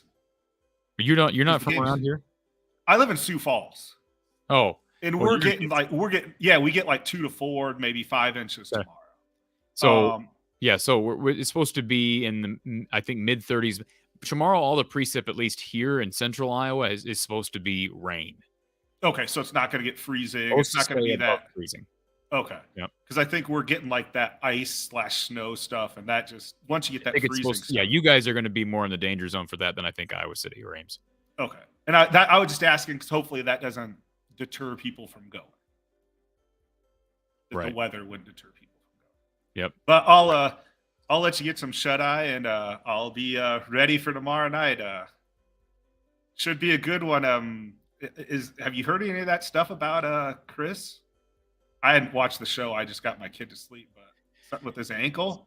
Yeah, I put it up here earlier. Let me find the. I put this banner up earlier. Chris Murray reportedly spotted in a walking boot, according to Mark Woodley, who's a KWWL guy. So I don't know. I reached out to Kenyon. I haven't talked to Kenyon since. I don't think I've talked to Kenyon since March when we had him on the show. So I don't stay in regular contact with Kenyon. I follow him on Twitter. I reached out to him, haven't heard back. I know he's busy. He's coaching too. I don't know. I texted. I can tell you, I texted Coach Close, and he didn't know anything about it. So I don't know. We'll find out tomorrow. If he ain't playing, if he's not playing, it's going to be interesting. It's just listen. Iowa State plays a physical brand of basketball, and Chris has struggled with physical play. Now they need him to play. Don't get me wrong, but it's going to make guys like Desante Bowen, Josh Dix, those guys are going to have to play, and at least you have home court this year because it was a disaster last year in Hilton. I will say, I know you do your picks for like college football, and I've watched. You said not like gambling or whatever. I worked in the gambling business for 15 plus years, but I don't know if you saw the line or follows the betting line. It started at Iowa favored by 6. It's already down to 4 points, and they say a point's worth about $1 million. I'm surprised by that, honestly. And if I'm not a betting man, I would never bet on a game, but I would take Iowa State all day against either one of those numbers, regardless of Chris, whether he's playing. I'm not being negative Nancy. I hope I'm wrong. I get it. So I get it, and that's what Ken Palm said the game was supposed to be, was 6. He nailed that number, and enough gambling talk. We'll talk tomorrow, and let's get a good night's sleep and get a Hawkeye win. And yes, the hat, folks. Yes, get the hat. Yes, the merchandise. It's in the and then the description. You found it in the description of this of one of our shows, right, Tony? Yeah, I was waiting. I know you teased it for a while, like when it was going to drop. You were waiting for it to drop, weren't you? I actually, I want to tell you this, full disclosure. I was waiting for it to drop, and somehow the link showed up before you put it up, and I was clicking on it. And I was already in, and it was like 30 minutes later. You're like, "Oh yeah, and here's the link." I was like, "Oh, I hope I didn't like go in too soon." But like the link or something worked. And the hat wasn't there the first time. But then I got the hat like the second time when you were doing the what's the upside when you were showing those. Yeah. The hat was in the store then. Yeah, it's quality stuff. I'm really impressed with Spread Shop. They do a good job, and they give you a good product. So. And I like that mug. That mug's a good quality. It's a 12-ounce mug, but it's a good quality travel mug. I don't have a mug personally, so that's good to hear. Appreciate you supporting the show and for endorsing it, because a lot of hard work went in just to setting all that up, and so I appreciate it, Tony. Not a problem. We'll see you tomorrow. Talk to you tomorrow night, sir. Thank you. Yep. All right, folks. We're gonna go quick fire on our chat. Hawk Not. Wonder if we can pay Corey to go to the basketball game tomorrow night. Grill Cade McNamara what they promised as far as changes. BJ, is Iowa going after any transfer portal O-linemen? I don't know of any specific links yet, BJ, but it's still early. I think they will. Bryce, can you go to the game? Will not be at the Iowa State game. Bryce will be at Wisconsin on Sunday. Chad wants to know, is Arlen Harris still considering Iowa? He visited Iowa, visited Iowa State. I saw he tweeted out today that he's getting closer to a decision, but I'm guessing it'll be a few days at the minimum. Casey says, I like that Bowen kid off the bench. They're going to need him tomorrow, especially if Chris is down as far as scoring is concerned. Brandon, what are your thoughts on Hausman potentially visiting this weekend? I live in Nebraska, and I know there are fans that said he's the best player they had in defense. That's the first I heard of this potential visit from the Nebraska linebacker, so I'll look this up. If potentially he's a guy who Iowa could use, especially if Justin Jacobs ends up leaving. Absolutely. So we'll see. Somebody had reached out to me about him entering the portal a few days ago, so we'll see if that ends up happening. Kyle wants to know, Justin Jacobs not officially listed on 247 Sports. Well, that's not the official database, Kyle. Let's remember that. That's not the official transfer portal. I'm guessing that 247 is a little bit overwhelmed. Last I checked, Terry Roberts was not there either, and Terry Roberts is getting offers. So he's in the portal, so don't read anything into that. I think Jacobs and Roberts are officially in the portal. Robert, thank you, Robert, for the compliment. He says, enjoy the shows. You're my favorite source of chat and info on Hawkeye sports, men's and women, men's basketball, football. I'm not a fan of the portal and NIL. It is breezing chaos and confusion. Appreciate the comment and the support. Robert, Gary says, any information on Josh Gaddis coming to Iowa? Gary, I think it's all rumors right now. There's reason to think that, it would maybe make sense, but I don't think there's any smoke there yet. Kyle says he'll take the $500,000 and use $50,000 to promote the show on his way out. Thank you, Kyle. Appreciate that. BRL Bree Hawk 65. Love the show. Thank you, Bree Hawk 65. Can Nico come back? Yes, he can. I will wait to hear from Nico, but I'm guessing that's still being decided. I have hopes that could happen, and they need it to happen. I mean, he's an experienced guy, played well this year when he was healthy. Mudflap, have you contacted Cade for an interview? I have not. I'll do that. I'll try to do that. Now, I'm sure Cade's going to be a tough one to contact. If you people want to tweet at him, that would help. Certainly send a tweet out to him and tell him to come on the show. But I'll do my best, Mudflap. No guarantees on that one. Big name. Sam says, how do you feel about Wisconsin's offensive analysis as QB's coach and Gaddis' OC? So, again, I'm assuming Bud Meyer, Gaddis. Well, I'd feel better about that than Bud Meyer, Brian.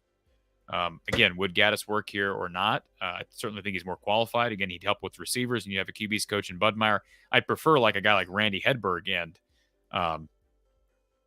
Gaddis. I'd be okay with that mix. Steve G, appreciate the super chat, Steve, and I think he threw in a second one here as well. Steve, I got both of them. Thank you, Steve. And I'm not trying to skip over your question. Is the local media afraid to challenge Kirk? I'm not part of the local formal Iowa media, and I don't want to be. Will never be. I don't have any aspirations to be.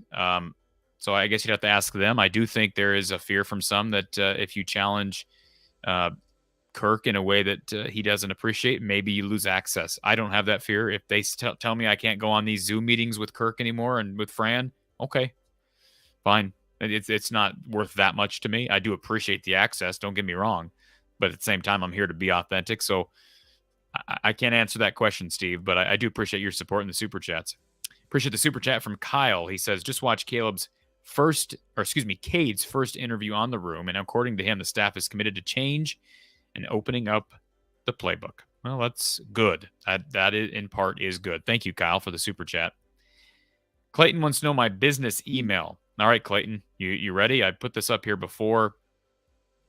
Let me throw it up here again. From the Eye of the Storm at Outlook.com. So the channel is From the Hawkeye of the Storm. The email, to condense it, make it a little shorter, From the Eye of the Storm, all one word, at Outlook.com. All right. Erica, thank you for the super chat. Erica, why does everyone keep saying they're coming back from the portal? Who's coming back from the portal? People can come back from the portal, Erica. I think people are just sort of wishful thinkers. In some cases, in line with Ingrid Andress, maybe wishful drinkers. But anyways, no, guys can come back from the portal. I don't have any reason to think any of the guys who have entered the portal are coming back, but it's a possibility. I think it's a possibility with Keegan Johnson. Not likely, but a possibility. Possibility with Justin Jacobs. After that, we'll just have to wait and see. Thank you for the super chat, Erica. Aaron says, I hope Jared the actor calls in. I saw him in the queue, and then he jumped off, so hope Jared calls in tomorrow night. Eric says, if you were in Kirk's position, your son was the OC, what would you do if you put yourself in his shoes? Really, what would you do? I'd figure out a way to move him on. I'm not saying to be easy. Certainly, it's hard for me to speak on that because I'm not in that situation. But the right thing is to get him out of there. What's best for the program is to get him out of there somehow, some way.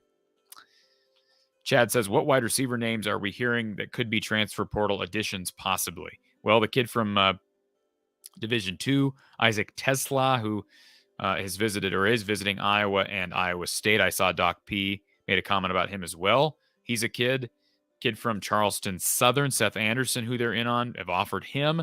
Would be surprised if they don't get him because Iowa is his only Power 5 offer as of right now. So those are a couple names. I don't know. As far as Power 5 guys, we'll just have to wait and see. Danimal, yes, the merch. He's ordered it. He's comfortable. He's received it. Awesome. Appreciate that, Danimal. Yes, anybody who's interested in merchandise, see the description. See the link in the description below. I think I answered this earlier on David Cobb and Brett. We'll just have to wait and see on those two guys. OS for Hawks, Bromley's Purdue. Who has the best chance to win the West? Boy, wide open right now. If Iowa can figure out to have a decent passing attack, it's probably Iowa. Last year of divisions, you take advantage of that. Who knows what Wisconsin's going to look like with Fickle? How quickly can Rule get things going at Nebraska? Those are question marks. Sam says, if Brian isn't going to be OC in 23, when should we expect that announcement? I would expect that by probably early January. If you wait longer than that, you're probably not making a move. Connor, sorry, Corey, not trying to diss your channel, just trying to update people on news. I appreciate you. I think you called in, Connor. Appreciate you calling in. And always appreciate the support. Eric wants to know, what are the chances Barta comes out and shocks the world, fires both Kirk and Brian after the bowl game? 0.00000% chance. Gold Sabertooth, any new transfer news? Nothing besides, yes, Terry Roberts is in the portal. Iowa is going after some guys. I don't think we're done with attrition from Iowa. I think there are going to be more. We'll wait and see. And as far as the Gaddis rumors, I think they're just that, rumors. I'll believe that Brian is gone once Brian is gone. Bill says, why would Jacobs leave? Again, his girlfriend's down at playing softball at Georgia, according to a source that reached out to me. I think that's on good authority. And maybe there's NIL involved here, but I think it's probably curiosity. I've been told Georgia's a possibility, but we'll see.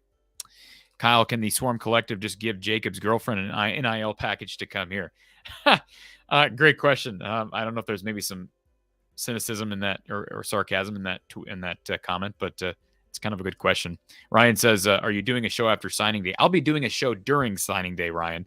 So stay tuned. I did one last year. You can go back and watch that last year, but I'll have live coverage throughout the afternoon on signing day. More to come on that. Jake, who's one player y'all want the Hawkeyes to pick up? I just want Iowa to be able to get a guy who can actually coach the offense. I know that's not what you're talking about. You're talking about players, right? So I guess if we have to talk players, obviously wide receiver, O-line is a position Iowa needs desperate help at. But I am concerned, given the attrition especially, and the lack of depth even this year, concerned about wide receiver. Eric says, any chance that Carson May starts the bowl game? There's a chance. I wouldn't be shocked. I think he fits more of the Kirk Ferentz mold than Labus, but we'll see. Kirk Ferentz didn't tip his hat one way or the other on either quarterback. Bill says, why has McCaffrey stayed away from the portal? Look at what Illinois has accomplished. Well, he tried, Bill. He went into the portal this past offseason, just swung and missed. But he has gone to the portal in the past. Bakari Evelyn was a portal guy. Philip Herbrach is a portal guy. So they went to the portal. They've been selective. Unfortunately, they were unsuccessful this past offseason. Steven, with NIL and the transfer portal, are athletes now essentially considered independent contractors? Bingo, Steven. They are independent contractors, which creates a whole new tax world, business world for these young people, and you hope there's somebody guiding them throughout the process. Rough Riders, thank you for the compliment. Thank you for being here and for your support. Devansh Rathod, do you think Brian will be gone after this year? I'm 50-50 still. I'm starting to think more like 40-60 in favor of him coming back, unfortunately. But again, we'll wait and see. I'm holding out hope that there'll be some changes. Kevin, any new pickups besides McNamara? Nothing yet. Still early, Kevin. Just stay tuned. Jeff says, when was the last time we had a blowout? Basketball, football? Clarification there. Been a while since they blew anybody out in football. I guess if you consider the 27-0 blowout against Nevada, as far as a conference blowout, they did take care of business against Northwestern pretty handily, if that's what we're talking about. Tom says, when will the portal system replace contract system for coaches? Never. I mean, the portal is simply the NCAA's way of appeasing players who want more independence and freedom, right? I mean, coaches can do whatever they want because they can go sign contracts and opt out of contracts and whatnot. And that's why I don't have any problem with freedom to the players as much as it frustrates people. See, Hawkeyes, thank you for the support, ma'am or sir. Thank you for being here. Appreciate that. Pete, thank you as well. And Lolly Q, did I get your email? I did. I'm sorry I haven't gotten back to you. Lolly Q, I believe, inquired about potentially helping out with moderating the chat. I will get back to you. Thank you for reaching out, man. Pete says, what time will you be back tomorrow? Yes, after the basketball game tomorrow. After the basketball game tomorrow. I'll get right back to that in a second. Alexander, have any of the guys that have entered the portal signed somewhere, or are they leaning towards a certain school? I know guys have gotten offers, but again, besides just rumors, nothing real solid as far as where I predict or where I see these guys going. But they'll have options. I believe a lot of these guys are going to have an opportunity to go to major Power 5 programs, unlike the guys who left Iowa last year via the portal. Bobby E., thank you for being here as well. Avi Deladoris, thank you. I love the callers. It's a challenge sometimes, but I appreciate everybody for being here. Again, Lollyq, thank you.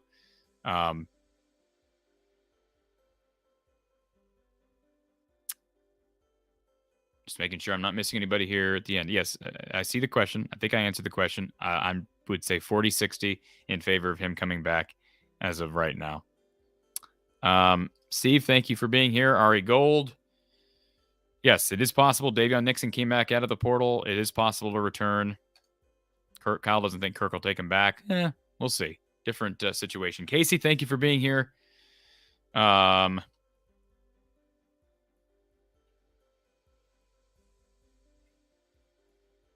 a lot of people. I appreciate everybody. 3 hours into this, and I meant to only be on here for 2 hours. Thank you. Takai, hey, Corey, happy to see you. The premier place for breaking Hawkeye news. I wouldn't say that, but I appreciate everybody being here. And I'm glad that the videos have helped and you're enjoying those. So thank you. I do appreciate that. It means a lot. So again, thank you. If you want to sponsor the show, any of the content, reach out to me from the eye of the storm at outlook.com. From the eye of the storm at outlook.com. You see in the bottom ticker right down there. Donate to the channel. Venmo, Cash App, PayPal. Links to all of those in the description below. You can also donate by credit card. Click on the PayPal link. Also, please hit that like button. Still about 200 people on here as we approach midnight. Please hit the thumbs up button, folks. It's very simple. One click. Please do that. Take a moment to do that. That does help a lot. And please subscribe if you haven't done that as well. Follow me on Twitter at From the Hawkeye. I try to tweet out updates as they come in. From the Hawkeye of the Storm on Facebook. Please like that page as well. Please share this show, the stream, out on social media. If you're interested in becoming a premium monthly subscriber, $4.99 a month, pretty low premium cost, and you're supporting the channel, you get some perks along the way. More perks coming. Click join next to From the Hawkeye of the Storm. If you're on an iPhone, you may have to do so through the browser. It does help as well. Shop Amazon with us. If you're an Amazon customer, use the link in our description to do your Amazon shopping. You can buy all the same things through our store, through our Amazon link, and you're helping the channel. Thank you to the Johnny O Show for all his help behind the scenes. Check out his channel, Johnny O Show, on YouTube. And yes, the merch is part of what he's helped us with. From the Hawkeye of the Storm merchandise, it is available now. One more time, I'm going to drop it in the live chat, folks. Let me throw it up here, folks. Merchandise is available right now. From the Hawkeye of the Storm merchandise. I just threw it up in the chat. Click on that link, folks. And more designs coming. Everybody, thank you for being here. I see one final question. Bill, first time seeing the channel. Well, thank you for being here, Bill. Thank you very much. Do I access on YouTube only? Great question. And the answer to that question is no. You can also find this show and our longer shows, our podcasts, live shows, call-in shows, all available via our podcast. I'm going to throw it up there on the bottom ticker. From the Hawkeye of the Storm on Spotify, Apple, Google, and more. You can support us through all the platforms, and it all goes to hopefully great Hawkeye coverage in the future. So, folks, thank you for everybody being here. Thank you to our sponsors. Again, check out their stuff in the description below. I will be with you again tomorrow night with Gary Close, Coach Gary Close, former Iowa assistant coach Gary Close, right here on this channel, following the 7 p.m. game on FS1 between the Hawkeyes and the Cyclones. The Cy-Hawk series, will Chris Murray play? We'll wait and see. Me and Coach Gary Close for Iowa postgame with Coach Gary Close following the game in Carver Hawkeye Arena in Iowa City. Thank you to all, and we will talk to you soon. Have a great night.